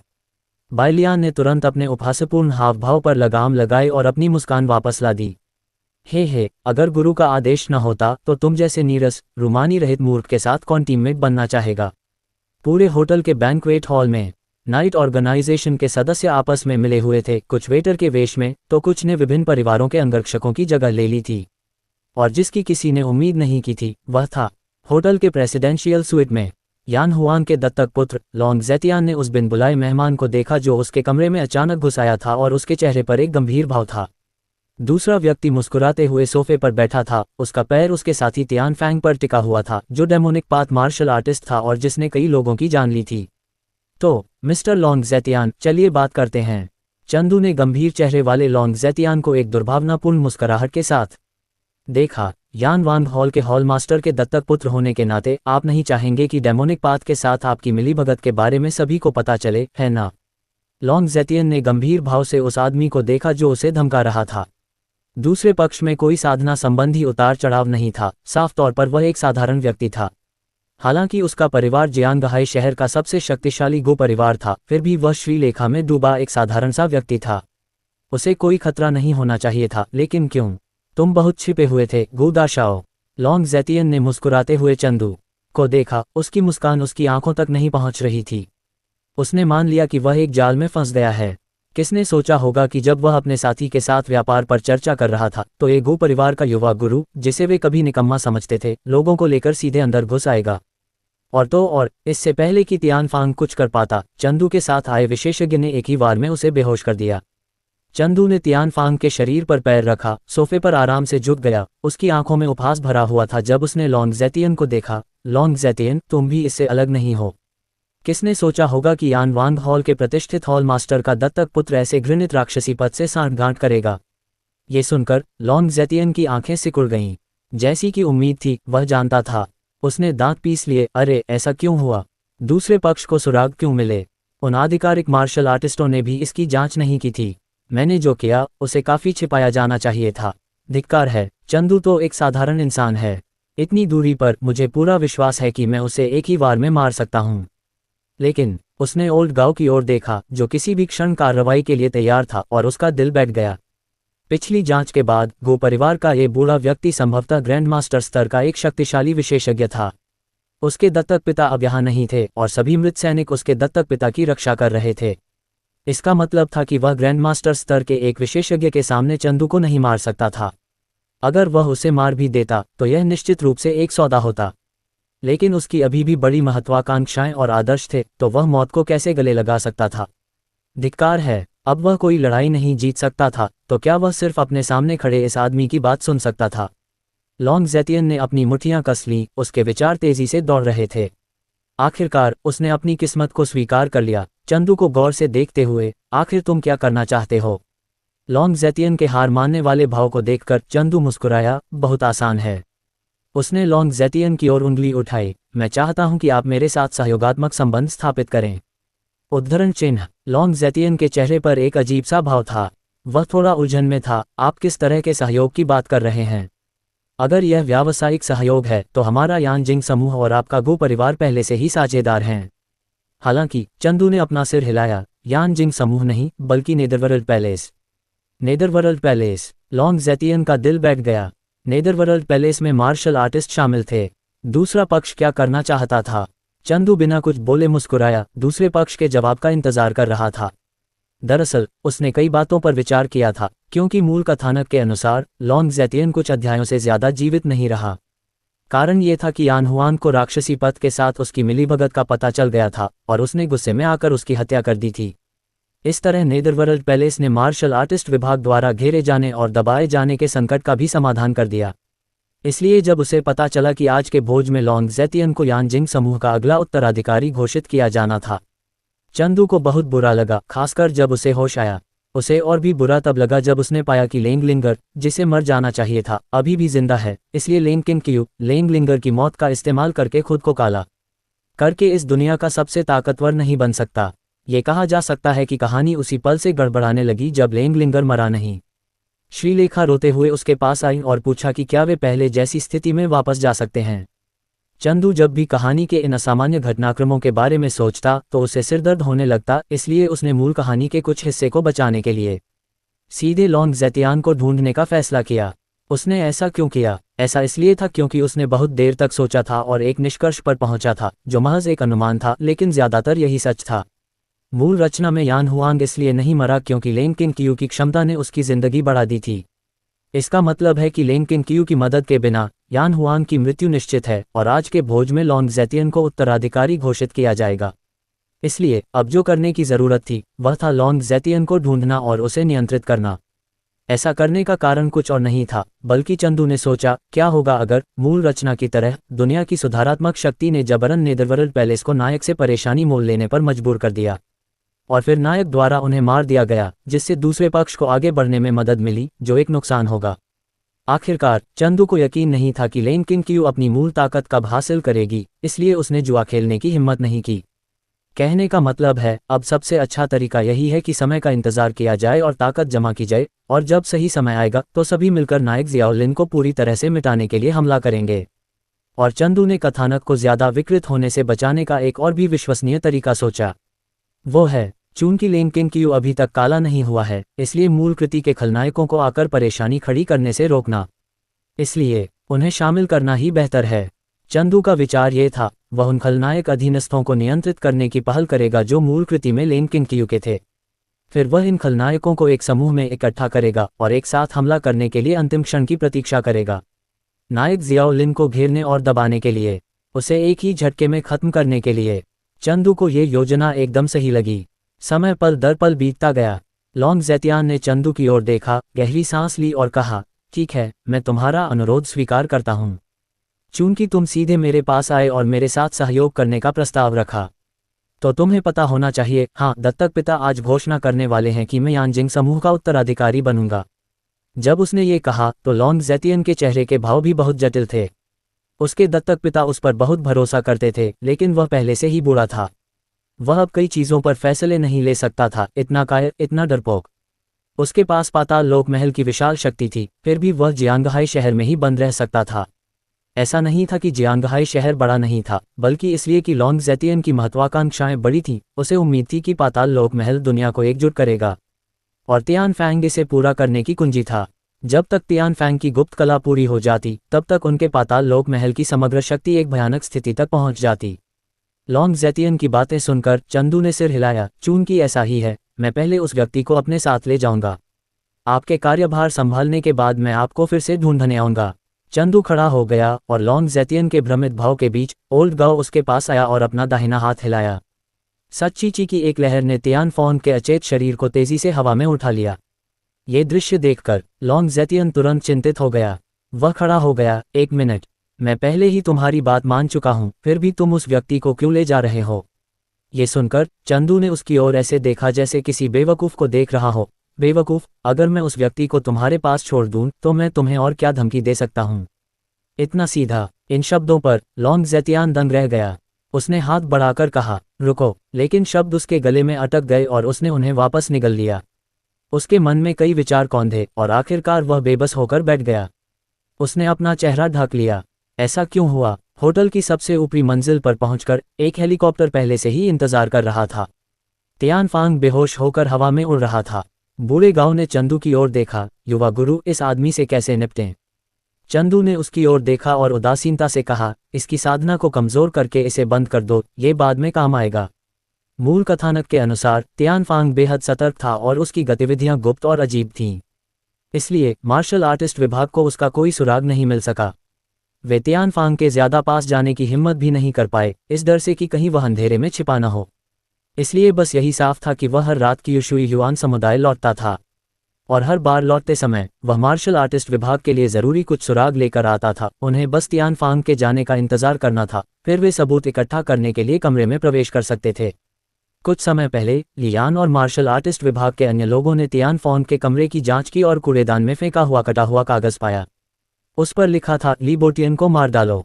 ली बोटियन 5वें क्यूशुई युआन हत्याकांड का शिकार था, जो एक सिविल इंजीनियरिंग मटीरियल कंपनी का मालिक था। और ली यान और अन्य लोगों की जांच के अनुसार उन्हें पता चला कि यानजिंग ग्रुप का कुछ समय पहले ली बोटियन की कंपनी के साथ एक छोटा सा विवाद हुआ था। अगर वे आगे जांच करते और सही समय का इंतजार करते तो उन्हें इस राक्षसी पथ के साधक तियानफांग के साथ नेदरवर्ल्ड पैलेस की मिलीभगत के महत्वपूर्ण सबूत मिल जाते। ये सुनकर बूढ़े गांव ने सिर हिलाया। समझ गया युवा गुरु। फुसफुसा टिल्ड टिल्ड टिल्ड। हेलीकॉप्टर उड़ गया। चंदू ने उड़ते हुए हेलीकॉप्टर को देखा। उसके मन में पहले से ही कुछ और विचार चल रहे थे तियानफांग को रोकने के बारे में। हालांकि कहा जा रहा था कि यह लॉन्ग ज़ेतियन को धमकाने के लिए था, ये पूरी तरह सच नहीं था। दूसरा उद्देश्य लॉन्ग ज़ेतियन को आज रात यान हुआंग द्वारा मारे जाने से बचाना था। आखिरकार मूल रचना में यान हुआंग ने पहले ही जांच कर ली थी कि लॉन्ग ज़ेतियन और राक्षसी पथ के साधक तियानफांग आपस में मिले हुए थे। हालांकि कथानक और समय के नोड्स में कुछ समस्याएं थीं, लेकिन कोई आश्चर्य नहीं। आज रात लॉन्ग ज़ेतियन के लिए आखिरी मौका था। अगर उसने अभी भी तियानफांग से नाता नहीं तोड़ा होता तो आज रात शायद लॉन्ग ज़ेतियन की मौत हो जाती। इसके अलावा तियानफांग का एक और भी महत्वपूर्ण उपयोग था। वह था चेन यंगयन को एक सैन्य योग्यता की आवश्यकता थी। राक्षसी पथ के साधक तियानफांग कोई छोटी सैन्य योग्यता नहीं थे। ये जानना जरूरी है कि मार्शल आर्टिस्ट विभाग में भी कई गुट थे। रूढ़िवादी गुट, कट्टरपंथी गुट, सह अस्तित्व गुट। तियानफांग की हत्या से चेन यंगयन को जो सैन्य योग्यता मिली थी वह मूल कृति में उसके स्वामी का ध्यान आकर्षित करने के लिए पर्याप्त थी। हालांकि अभी मिलना थोड़ा जल्दी था, लेकिन इस तरह कथानक को धीरे धीरे पटरी पर लाया जा सकता था। ये सोचकर चंदू मुड़ा और चला गया। ठीक है, चलो देखते हैं कि भोज कैसा चल रहा है। Dot dot dot dot dot dot dot dot dot dot dot dot dot dot. भोज कक्ष एक सुनहरे महल जैसा था। दीवारें अनमोल तैलचित्रों से सजी थीं और ऊंची छत से एक विशाल झूमर लटका हुआ था, जिसकी क्रिस्टल जैसी स्पष्ट परछाइयां एक हल्की चमक बिखेर रही थी जो पूरे हॉल को रोशन कर रही थीं। फर्श जटिल पैटर्न वाले जड़ाऊ संगमरमर से बना था और भोज कक्ष के केंद्र में एक विशाल लंबी मेज थी जिस पर उत्तम चांदी और चीनी मिट्टी के बर्तन रखे थे। भव्य फूलों की सजावट ने दृश्य को सुशोभित किया था और शैंपेन के सुनहरे मेजपोश चांदी के कटलरी के साथ मेल खा रहे थे। दीवारों के साथ स्वयं सेवा बुफे की एक श्रृंखला स्वादिष्ट व्यंजन परोस रही थी। पारंपरिक पारिवारिक विशिष्ट व्यंजनों से लेकर अंतर्राष्ट्रीय व्यंजनों तक लजीज व्यंजनों की एक शानदार श्रृंखला उपलब्ध थी। मंच पर एक पियानो रखा गया था और प्रसिद्ध संगीतकार मेहमानों के लिए बजा रहे थे। सभी उपस्थित लोग विभिन्न प्रतिष्ठित परिवारों के प्रभावशाली व्यक्ति थे। वे या तो बैठे थे या खड़े खुशी से बातचीत कर रहे थे। श्रीलेखा को यह माहौल बहुत पसंद आया। शैंपेन का गिलास पकड़े हुए वह मुस्कुराई और अपने आसपास मौजूद परिवार के वंशजों और विभिन्न उद्योगों के व्यवसाय मालिकों से बातचीत की। हालांकि दिवालियापन का संकट सुलझ गया था, शेन परिवार की कंपनी को अभी भी साझेदारों की तत्काल आवश्यकता थी। इस भोज में श्रीलेखा को लगा कि उन्हें कम से कम एक नया साझेदार तो ढूंढना ही चाहिए। उन्होंने बेहतरीन सामाजिक कौशल का प्रदर्शन किया। थोड़ी ही देर में लोगों का एक समूह उनके आसपास इकट्ठा हो गया। प्रबंधक शेन वाकई युवा और होनहार हैं, इतनी कम उम्र में इतनी बड़ी कंपनी का प्रबंधन कर रहे हैं। हमें निश्चित रूप से संपर्क बनाए रखना चाहिए और भविष्य में और अधिक सहयोग करना चाहिए। हाँ बुजुर्ग, आप जैसे स्क्रू विक्रेता का अपनी दवा कंपनी के साथ कैसा सहयोग हो सकता है? मेरी राय में मैनेजर शेन, आइए सहयोग करें। हमारी पारंपरिक चीनी दवा कंपनी आपको जरूरी कच्चा माल उपलब्ध करा सकती है। श्रीलेखा का दिल खुशी से भर गया और उसने बार बार उनका शुक्रिया अदा किया। धन्यवाद सीनियर्स। तभी बॉस, जो खुशी से बातें कर रहा था, ने अचानक पूछा, ओह वैसे क्या मैनेजर शेन और गुरदाशाओ अभी भी संपर्क में हैं? मुझे याद है कि मैनेजर शेन की कंपनी में पहले भी कुछ समस्याएं थीं, और क्या गुरदाशाओ ने ही आखिरकार उनका समाधान नहीं किया था? इन शब्दों पर बाकी लोगों ने भी मुस्कुराते हुए लेकिन खामोश भाव दिखाए। दरअसल वे श्रीलेखा से इतनी बातें इसलिए कर रहे थे क्योंकि वे चंदू का रवैया जानना चाहते थे। हालांकि दूसरों को पता न हो, लेकिन उद्योग के इन लोगों ने कुछ अफवाहें सुनी थीं। उदाहरण के लिए, लेंग परिवार, जो कभी जियांगहाई शहर में गु परिवार जितना ही प्रसिद्ध था, को गु परिवार समूह से आर्थिक मदद मिलती थी। अगर चंदू अब भी श्रीलेखा को पसंद करते तो वे स्वाभाविक रूप से श्रीलेखा से दोस्ती करने को तैयार होते। आखिरकार सभी जानते थे कि चंदू श्रीलेखा के साथ सहयोग करने वाले किसी भी उद्यम के साथ गलत व्यवहार नहीं करेगा। ये सुनकर श्रीलेखा के चेहरे पर कुछ अजीब सा भाव आ गया। उसने स्वाभाविक रूप से इन लोगों के भावों में बदलाव देखे और सुने। उसे थोड़ी अनिच्छा महसूस हुई। आखिरकार क्या ये सब लोग चंदू के चेहरे पर अभिनय कर रहे थे? अरे नहीं, ये गु परिवार के चेहरे पर था। उसने जबरदस्ती मुस्कुराहट दी। हाँ, हम संपर्क में हैं, मैं कुछ समय पहले उसके घर भी गई थी। इन शब्दों पर सभी ने एक दूसरे को देखा और फिर मुस्कुरा दिए। माहौल सौहार्दपूर्ण लग रहा था। जियो लिन की तरफ उसने श्रीलेखा को देखा, जो लोगों से घिरी हुई थी, कुछ हताशा के साथ, और कड़वाहट से शराब का एक घूंट लिया। मुझे वास्तव में ऐसा लग रहा है कि मैं एक अंगरक्षक बन गया हूँ, और वानर को इतने सारे पुरुषों से घिरा देखकर मुझे वास्तव में बहुत गुस्सा आ रहा है। जैसे ही उसने शराब पी, जियो लिन के कान से एक तेज कठोर चीख आई। आहा, तुम कुतिया, देखो तुमने क्या किया है। तुमने मेरी पोशाक को दाग दिया है। तुम मेरी भरपाई कैसे करोगे? इस बैंक्वेट हॉल में कोई क्यों आ सकता है? सुरक्षा कहाँ है? अचानक हुए हंगामे ने सभी का ध्यान खींचा। श्रीलेखा ने भी आवाज की दिशा में देखा, और उस नज़र उसके सामने एक आलीशान लाल गाउन पहने एक महिला खड़ी थी, लेकिन उसके खास तौर पर बनाए गए गाउन पर केक लगा हुआ था। केक ड्रेस से नीचे जमीन पर गिर गया, जिससे वह खूबसूरत ड्रेस गंदी लग रही थी। लेंग लिंग एर ने अपने सामने खड़ी महिला को चीखते हुए देखा, और उसने तुरंत अपने बगल वाली महिला की ओर इशारा किया, जिसके हाव भाव बदल गए थे, और कहा, उफ, मेरी बुराई मत करो, साफ तौर पर तुम्हारे बगल वाली महिला ने ही मुझे अभी धक्का दिया था। वो अभी केक ले ही रही थी कि अचानक किसी ने उसे टक्कर मार दी और केक उसके सामने बैठी महिला के कपड़े पर गिर गया। आसपास के लोग तमाशा देखने जैसे भाव से देखने लगे। अरे, मैंने अभी तक ध्यान नहीं दिया था, लेकिन कोई इस उच्च स्तरीय बैंक्वेट हॉल में ऐसे अजीबोगरीब कपड़े क्यों पहनेगा? क्या वो चुपके से अंदर आ गए होंगे? उफ, तुम होटल की सुरक्षा व्यवस्था को कम आंक रही हो। बिना बुलाए एक मक्खी भी अंदर नहीं आ सकती। और जैसे ही सब सोच रहे थे कि लेंग लिंगर कौन है, एक और घबराई हुई आवाज आए, रुको, माफ करना। लेंग जिंगन पहले तो दूसरी कंपनी के सीईओ के साथ सहयोग के मुद्दों पर चर्चा कर रहा था, लेकिन फिर अचानक पलटा और पाया कि उसकी छोटी भतीजी मुसीबत में है। जिस व्यक्ति को उसने नाराज किया था वह कोई और नहीं बल्कि जी परिवार की युवा कुमारी जी जिलान थी। आपको पता होना चाहिए कि जी परिवार जियांगहाई शहर का एक प्रथम श्रेणी का परिवार था और यानजिंग समूह का एक महत्वपूर्ण भागीदार भी था। ये वास्तव में एक आपदा थी। लेंग जिंगोन जल्दी से लेंग लिंगर के पास दौड़ा और जी झीलन से लगातार माफ़ी मांगता रहा, मुझे माफ़ करना, यह मेरी भतीजी है जो ज़्यादा कुछ नहीं जानती। मैं अपनी भतीजी की ओर से आपसे माफ़ी मांगता हूँ। लेंग जिंगोन को बहुत पसीना आ रहा था। उसकी सबसे बड़ी भतीजी ने उसे कहा था कम प्रोफाइल रखने और चंदू का नाम इस्तेमाल न करने के लिए। भोज में मौजूद हर कोई ऐसा था जिसे लेंग परिवार नाराज़ नहीं कर सकता था, और उसे चंदू के लिए परेशानी नहीं खड़ी करनी चाहिए। इसलिए जब भी संदेह हो बस माफ़ी मांग लें और लेंग जिंगोन को आते देख। आखिरकार सभी ने प्रतिक्रिया दी। ओह माय, लेंग जिंगोन, लेंग परिवार, हे भगवान, लेंग परिवार भी वास्तव में आया था। वह गोरी लड़की लेंग लिंग रही होगी, लेंग परिवार की दूसरी अंगमिस है ना? मैंने कभी सोचा भी नहीं था कि लेंग परिवार, जो कभी गु परिवार के बराबर था, ऐसी हालत में पहुंच जाएगा। मुझे याद है जब जी परिवार अभी भी एक तीसरे दर्जे का परिवार था, तब उन्हें लेंग परिवार से मदद मिलती थी। लेंग जिंग न को अपने आसपास की आवाज़ें सुनकर बहुत बुरा लगा, लेकिन वह कुछ नहीं कर सकता था।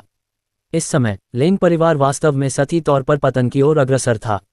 लेंग लिंग अपने चाचा को इतना विनम्र देखकर बहुत नाराज हुई। उसने जी झीलन को घूरा, हम माफ़ी क्यों मांगें? ये साफ तौर पर आपके बगल वाली महिला की गलती है। अगर किसी को माफ़ी मांगनी चाहिए तो वह वही है। जी झीलन को गुस्सा आ गया।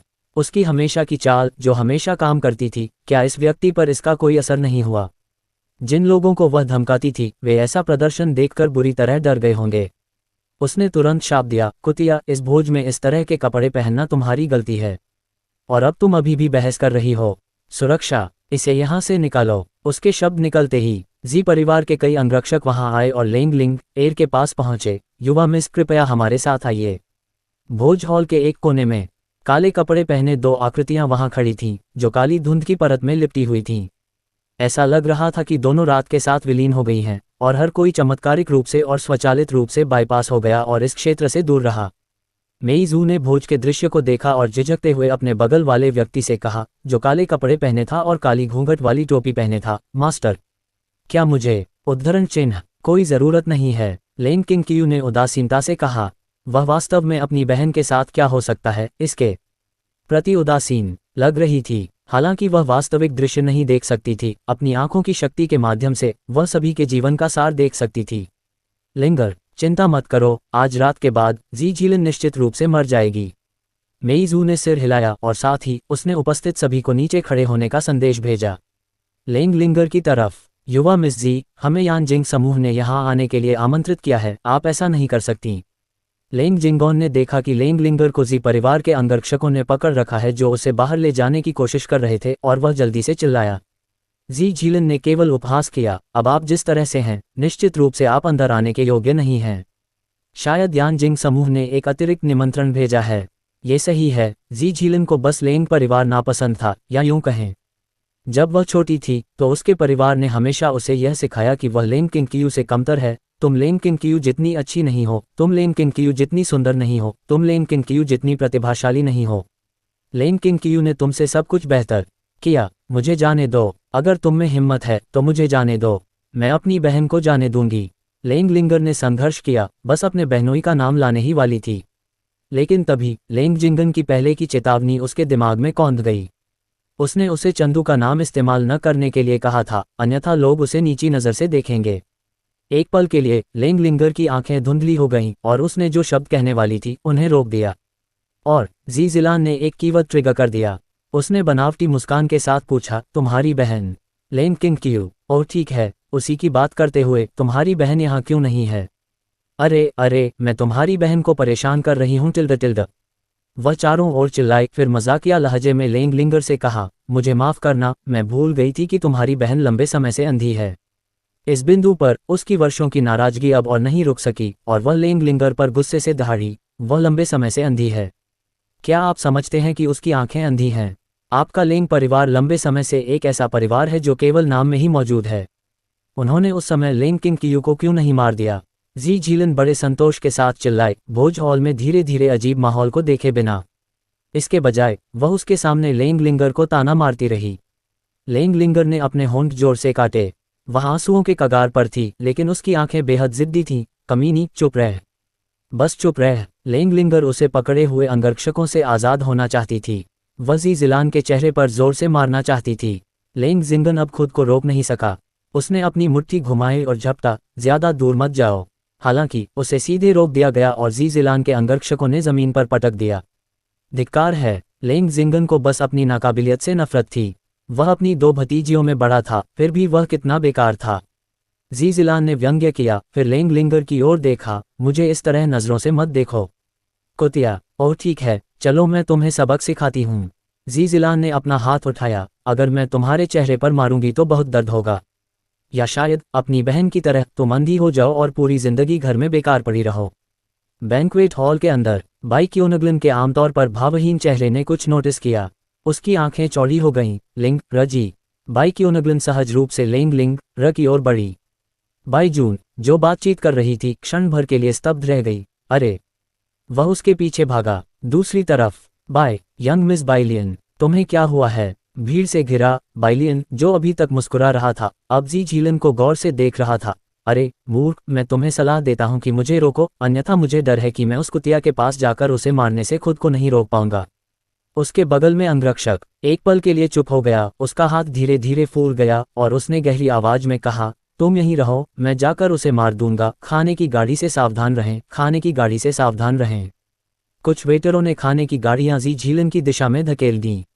मेइजू की तरफ उसकी आंखें और भी ज्यादा हत्या के इरादे से भरी थीं। मास्टर, कृपया मुझे उस औरत को मारने का आदेश दें। कोई जरूरत नहीं, ऐसी बातों को अपनी भावनाओं पर हावी न होने दें। योजना को न भूलें। लेंग क्विंग कियू ने उदासीनता से कहा। उसे दूसरे पक्ष द्वारा अपमानित होने की परवाह नहीं थी।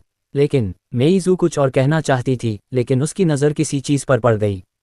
एक पल में उसने जल्दी से उन सभी नाइट ऑर्गेनाइजेशन सदस्यों को रुकने का आदेश दिया जो कोई कदम उठाने वाले थे। बैंक्वेट हॉल में कुछ लोगों ने भी उस आकृति को तेजी से जी झीलन की ओर बढ़ते देखा। वे उसका अभिवादन करने वाले थे, लेकिन उनके बगल में खड़े लोगों ने तुरंत उन्हें रोक दिया। जी झीलन की तरफ उसने अपना हाथ उठाया और लेंग लिंग एर की जिद्दी, गुस्से भरी निगाहों के नीचे उसने उसके चेहरे पर जोर से थप्पड़ मारा। हालांकि जैसे ही वह लेंग लिंगर के चेहरे पर गिरने ही वाला था, जी झीलन के पीछे से एक जानलेवा आवाज आई, अरे तुम अभी क्या कह रहे थे? जी झीलन जम गई और उसने सहज ही अपना सिर घुमा लिया, हालांकि इससे पहले कि वह देख पाती कि कौन बोल रहा है। छपाट, धप, आहा, उसने महसूस किया कि उसके बाल झटके जा रहे हैं, बल उसके सिर को फाड़ रहा है।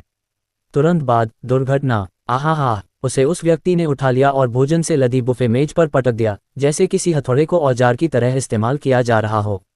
Bang bang bang bang bang bang bang, मेज के सिर से लेकर मेज के अंत तक पूरी मेज सड़े हुए भोजन, अज्ञात खून के धब्बों, आंसुओं और नाक के पानी का मिश्रण थी।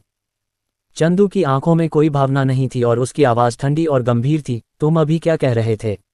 ओहा, जी झीलन के चेहरे पर विकृति थी, उसके दांत टूट गए थे और उसकी आंखें सूज गई थीं, वह केवल सहज रूप से चीख ही निकाल सकी। चंदू ने सिर हिलाया, ओह, फिर उसने उसका सिर दबाया और जोर से जमीन पर पटक दिया। धम्म, उसकी हथेली में एक गुलाबी प्रभामंडल दिखाई दिया और एक चरमराहट और एक दरार के साथ बैंक्वेट हॉल का संगमरमर का फर्श तुरंत एक विशाल मकड़ी के जाले के आकार में फट गया। जी झीलन का सिर उसमें धंस गया और उसका शरीर निश्चल हो गया। एक पल के लिए पूरा हॉल शांत हो गया। उस खामोश पल में भोज हॉल मानो समय में जम गया हो। लोगों की निगाहें जमीन पर पड़ी विशाल मकड़ी के जाले जैसी दरारों और उनमें समाई जी झीलन पर टिकी थीं, मानो उन्हें यकीन ही नहीं हो रहा हो कि उनकी आंखों के सामने क्या हो रहा है। हर कोई हक्का बक्का था।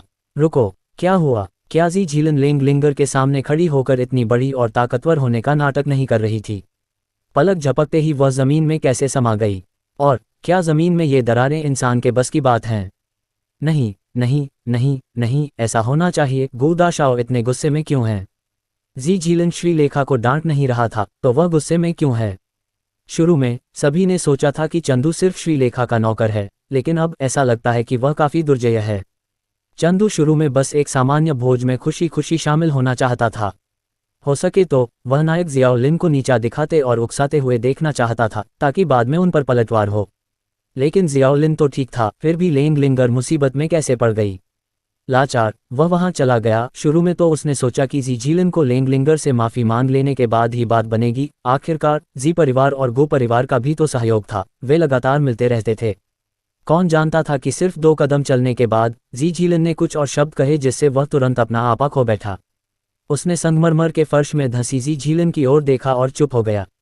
सबसे पहले मैं स्पष्ट कर दूं कि उसके साधना संबंधी कोई उतार चढ़ाव नहीं थे, इसकी पुष्टि बूढ़े गांव ने की थी। उसे आमतौर पर अपनी शक्ति इतनी ज्यादा महसूस नहीं होती थी, तो अब क्या हो रहा था? ये संभवतः उसके द्वारा की गई ब्रह्मांडीय शुद्ध प्रेम साधना विधि का प्रभाव तो नहीं हो सकता था। बिल्कुल नहीं, है ना? लेकिन उसे कुछ खास महसूस भी नहीं हुआ। और तभी जी परिवार के अंगरक्षकों ने आखिरकार अपनी यंग मिस को बैंक्वेट हॉल के फर्श में धंसा हुआ देखकर प्रतिक्रिया दी। एक एक करके वे डर के मारे चिल्लाए, यंग मिस। वे डर के मारे दौड़े और जी झीलन को जमीन से बाहर निकालने की पूरी कोशिश की। और जी झीलन का चेहरा भी विकृत हो गया था, वह जितनी सांस ले रही थी उससे ज्यादा सांस बाहर छोड़ रही थी। जी झीलन को इस हालत में देखकर कुछ नेक लोग उसे बर्दाश्त नहीं कर सके। कुछ युवा पीढ़ी के लोग थे जिन्होंने चंदू को पहले कभी नहीं देखा था। इन लोगों ने ज्यादातर समाज की कठोर सच्चाइयों का अनुभव नहीं किया था और चंदू जैसे लोगों तक पहुंच नहीं पाते थे। तुम बहुत आगे बढ़ रही हो। एक जवान चेहरे वाला आदमी बहादुरी से चंदू के पास गया। उसने जी झीलन की ओर इशारा किया, फिर हतप्रभ लेंग लिंगर की ओर, और फिर चिल्लाया, जी परिवार की युवा कुमारी के कपड़े साफ तौर पर इस अनुचित ढंग से कपड़े पहने व्यक्ति ने गंदे कर दिए हैं। उसने दूसरे पक्ष से माफी मांगने की कोशिश की, लेकिन कोई फायदा नहीं हुआ। इसीलिए थप्पड़, धम्म, उसके बोलना खत्म होने से पहले ही पूरा हॉल अवाक रह गया। वक्ता को सीधे जमीन पर पटक दिया गया। उस आदमी को अपने बाएं गाल में जलन महसूस हुई। उसने अविश्वास से चंदू को देखा, जिसने अचानक उसे एक जोरदार थप्पड़ मारा था। तुमने सच में मुझे मारा? चंदू ने उसे ठंडी नजरों से देखा। दफा हो जाओ। विस्मयादिबोधक चिन्ह, विस्मयादिबोधक चिन्ह। वह आदमी कांप उठा, अपना सिर नीचे कर लिया और बोलने की हिम्मत नहीं जुटा पाया, मानो खुद पर शक कर रहा हो। एक और व्यक्ति इसे बर्दाश्त नहीं कर सका, वह पास आया और मध्यस्थ की भूमिका निभाई। ओह जियाओ यान, मैं तुम्हारा अंकल युआन हूँ, क्या तुम्हें अब भी मैं याद हूँ? ये तोंद वाला अधेड़ आदमी वहां आया और परिचित लहजे में बोला, सब जवान हैं, इतने गुस्सैल मत बनो। थप्पड़, एक और को जमीन पर पटक दिया गया। पिताजी, एक व्यक्ति जो पहले शो देख रहा था, उसने अपने पिता को जमीन पर पटकते देखा। वह तुरंत गुस्से से भर गया, दौड़कर चंदू की ओर गया और उसे कोसने लगा। कमीने, क्या तुम जानते हो कि मेरे पिताजी कौन हैं? थप्पड़, एक और गिर गया। एक महिला फिर से दौड़ी और कोसते हुए बोली, तुमने वास्तव में जियांगहाई लिन परिवार के मुखिया को मारने की हिम्मत की? क्या तुम पागल हो? क्या तुम जानते हो कि मैं कौन हूँ? थप्पड़, जियोर, तुमने वास्तव में मेरी बेटी को मारने की हिम्मत की? क्या तुम जानते हो कि मैं जियांगहाई वांग परिवार हूँ? थप्पड़, ठीक है भाई गू, मुझे कुछ मुंह दिखाओ, ऐसे मत बनो। थप्पड़, तुम ऐसा कैसे कर सकते हो? ये बहुत ज्यादा है। थप्पड़, आखिरी थप्पड़ मारने के बाद चंदू थोड़ा थक गया। उसे ये थोड़ा बेतुका और मजेदार भी लगा। ये लोग तब नहीं बोले जब लेंगलिंगर को धमकाया गया, लेकिन तभी खड़े हुए जब जी झीलन को मारा गया।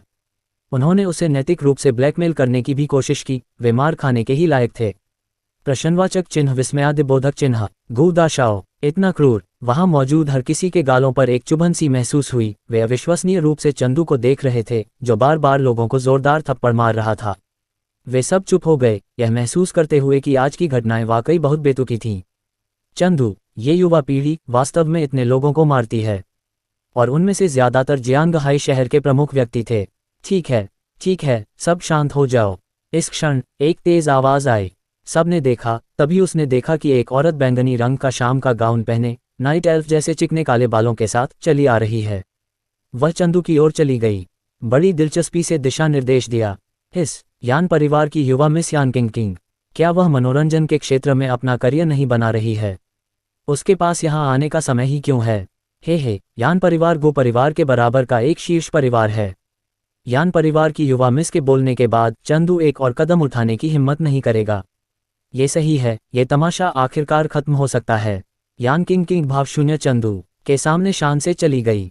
उसने बड़ी दिलचस्पी से उसे देखा। यह आदमी वाकई दिलचस्प था। भोज शुरू में उबाऊ था, लेकिन उसने उसके लिए एक अच्छा नाटक किया। तुम्हारा नाम चंदू है ना? यान किंग ने अपनी सामान्य कोमल मुस्कान दिखाए। मुझे कुछ चेहरा दो, इस मामले को जाने दो। सभी यहाँ भोज के लिए आमंत्रित हैं। मेजबान के लिए परेशानी खड़ी करना अच्छा नहीं है। बोलने के बाद वह चंदू की ओर थोड़ा मुस्कुराई। तुम क्या सोचते हो? थप्पड़, यान किंग जमीन पर गिर पड़ी। पूरा हॉल स्तब्ध रह गया। यान किंग भी स्तब्ध रह गई। उसने सुन्न होकर अपना चेहरा ढक लिया और चंदू की तरफ देखा, जो उसे ठंडी निगाहों से देख रहा था। तुमने मुझे मारा। चुप रहो, बदसूरत औरत, चंदू ने ठंडे स्वर में कहा। ये कैसे लोग हैं? हर किसी को आकर यह क्यों कहना पड़ता है? मुझे कुछ चेहरा दो। तुम्हारे चेहरे की कीमत कितनी है, और तुम चाहते हो कि मैं तुम्हें चेहरा दूं? बदसूरत औरत। यान किंग स्तब्ध रह गई। इस वाक्य की विनाशकारी शक्ति उसे थप्पड़ मारे जाने की ताकत से भी अधिक थी। एक पल में उसकी आंखें लाल हो गईं और उसने चंदू को आक्रोश से देखा। रोते और चिल्लाते हुए बोली, कौन बदसूरत औरत है? कौन बदसूरत औरत है? तुम कमीने, मैं अपने प्रशंसकों से तुम्हें साइबर धमकी दिलवाऊंगी। वाह! यान किंग ने तुरंत अपना आपा खो दिया, जमीन पर बैठकर रोने लगी। युवा कुमारी। यान परिवार के अंगरक्षक तुरंत दौड़े और चंदू को घूरने लगे। घूशाओ, तुमने जो किया वो सचमुच बहुत ज्यादा है। चाहे कुछ भी हो, तुम हमारी युवा कुमारी को नहीं मार सकते। चंदू को सिरदर्द होने लगा, इसलिए उसने उन्हें अनदेखा करना ही बेहतर समझा। फिर उसने इधर उधर देखा और जोर से चिल्लाया, क्या कोई और है जो चाहता है कि मैं उसे मुंह दिखाऊं? जिन लोगों की नज़र चंदू पर पड़ी, उन्होंने या तो अपना सिर नीचे कर लिया या नजरें फेर लीं। हॉल में किसी ने कोई प्रतिक्रिया नहीं दी। ये देखकर चंदू ने अंततः मुस्कुराते हुए कहा, बहुत अच्छा। फिर वह लेंगलिंगर के पास गया, जो अभी अभी एक जगह स्तब्ध थी, और उसके सिर पर हाथ रखने के लिए बढ़ा। उसने सभी को घोषणा की, आप सभी ध्यान से सुनो, मैं लेंग परिवार की रक्षा कर रहा हूँ। दूसरों के लिए परेशानी खड़ी करने से पहले सोचो कि क्या तुम में मेरे सामने खड़े होकर शर्तों पर बातचीत करने की हिम्मत है। जैसे ही ये शब्द निकले, सभी फिर से चौंक गए। उन्होंने अविश्वास से लेंगलिंगर की ओर देखा, जो चंदू के बगल में स्तब्ध थी। लेंग परिवार गू परिवार के साथ साझेदारी कर चुका है। हे भगवान, ये खबर वाकई सच है। लेंग परिवार फिर से उठ खड़ा होगा। लेंग जिंगोन भी चौंक गया। ये भतीजी, मेरा वास्तव में चंदू का नाम लेने का इरादा नहीं था। बात बस इतनी है कि उसने पहले ही सबके सामने इसकी सार्वजनिक घोषणा कर दी है। अब जियांगहाई शहर का परिदृश्य फिर से बदलने वाला है।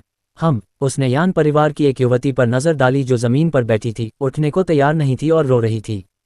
और परिवार के सभी मुखिया या शिष्य, बड़े छोटे, अपने चेहरे धनके हुए और खुद पर शक करते हुए जमीन पर बिखरे पड़े थे। गू परिवार के मुखिया को शायद सिर दर्द हो रहा होगा। क्या हुआ, तुम जा नहीं रही हो? बाईजून ने बाई क्योंगलिन की तरफ देखा जो अचानक कुछ उलझन में रुक गई थी। फिर उसने चंदू की तरफ देखा, खासकर जब उसने मकड़ी के जाले जैसी दरारें देखीं तो उसकी आंखें और भी ज्यादा उत्सुकता से भर गईं। क्या वह चंदू है? गू परिवार का युवा गुरु, उसमें स्पष्ट रूप से कोई कोई उतार चढ़ाव नहीं है, लेकिन ये स्पष्ट रूप से एक सामान्य व्यक्ति की ताकत नहीं है। कितना दिलचस्प है। बाई क्योंगलिन ने बचाए गए लेंगलिंगर को देखा, उसके दिल में राहत की सांस आई। फिर उसने बाईजून को कई दिनों में सबसे सच्ची मुस्कान दिखाई। मैं नहीं जा रही, तुम बदबूदार बड़े भाई। बाईजून स्तब्ध रह गया और उसने अजीब तरह से अपनी नजरें हटा लीं। एक पल सोचने के बाद उसने हाथ बढ़ाया और बाई क्योंगलिन का सिर सहलाते हुए कहा, अगर तुम्हें जियाओलिन पसंद नहीं है तो उससे मिलने मत जाना। मैं पिताजी से इस बारे में बात करूंगा। जैसे ही उसने ये कहा, बाई क्योंगलिन की आंखें चौड़ी हो गईं और उसने तुरंत बाईजून को गले लगा लिया। भाई, मैं तुमसे सबसे ज्यादा प्यार करती हूँ। हे। बाईजून स्नेह से मुस्कुराई, फिर चंदू की तरफ देखा। कितना दिलचस्प आदमी है, लगता है मुझे बाद में उससे बात करनी पड़ेगी। बाई लियान ने चंदू की तरफ कुछ आश्चर्य से देखा। उसके दिल में हत्या का इरादा धीरे धीरे कम हो गया और उसने अपने बगल वाले आदमी से कहा, मुझे सच में उम्मीद नहीं थी कि बिना साधना वाला एक साधारण व्यक्ति इतनी बड़ी शक्ति पैदा कर सकता है। वैसे मोरोंगसी, वह आदमी वही है जिसका मैंने पिछली बार जिक्र किया था, जो तुम्हारी तरह रोमांस नहीं समझता। मोरोंगसी कुछ नहीं बोला। उसने चंदू की तरफ देखा, धीरे से अपनी पकड़ ढीली की और थोड़ी शर्म के साथ धीमी आवाज में कहा, मुझे वह पसंद है। बाइलियान स्तब्ध रह गई। उसने अचानक अपना सिर घुमाकर उसे चौंकते हुए देखा। होह, अरे वाह, मुझे तो उम्मीद ही नहीं थी कि गो परिवार के युवा गुरु में इतना करिश्मा होगा। वैसे क्या उनकी ताकत कुछ ज्यादा ही नहीं है? हाँ, वो तो संगमरमर के फर्श भी तोड़ सकते हैं। अध्यक्ष शेन, गू दाशाओ का लेंग परिवार से कब संबंध हुआ? क्या आपको पता है? श्रीलेखा की तरफ से अधिकारियों के एक समूह ने आपस में बातचीत की। उनके चेहरे डर से पीले पड़ गए थे। वे सब श्रीलेखा की तरफ देख रहे थे, एक स्पष्ट जवाब चाहते थे। हालांकि श्रीलेखा ने उन्हें कोई जवाब नहीं दिया। इसके बजाय वह चंदू को घूरती रही, जो भीड़ में खड़ा था और लेंगलिंगर को प्यार से सहला रहा था। क्यों? क्या ये लेंग परिवार है? श्रीलेखा का हृदय दुखी हुआ, एक गहरी तीव्र पीड़ा।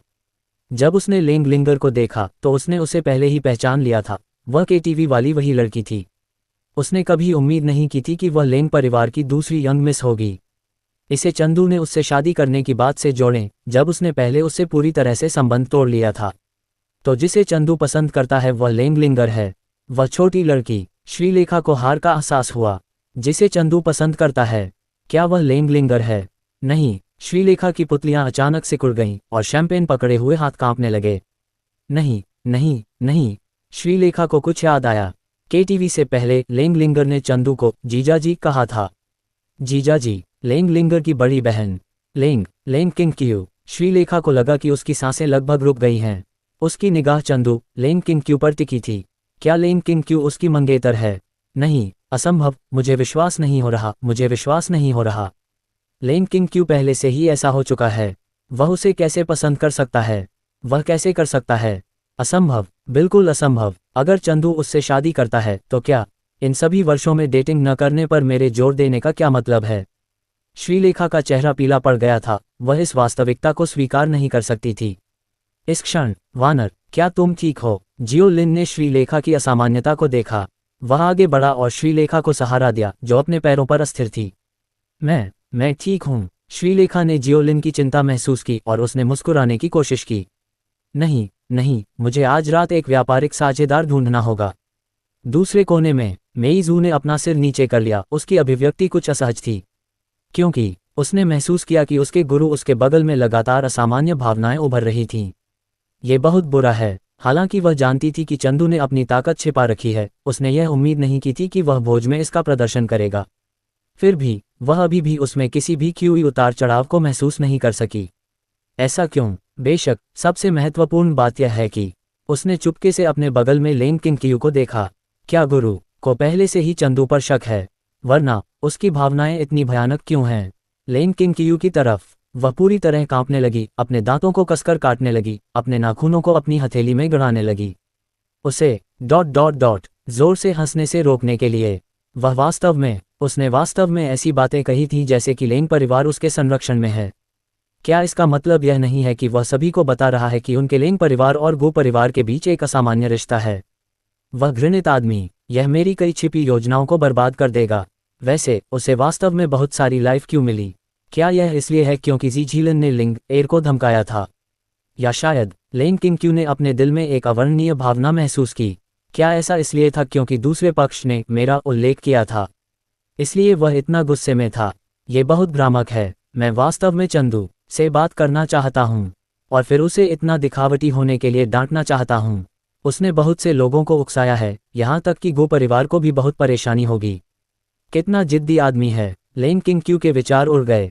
गुरु, शायद चंदू ने अपने बगल वाले शक्तिशाली व्यक्ति से एक दो तरकीबें सीखी हैं।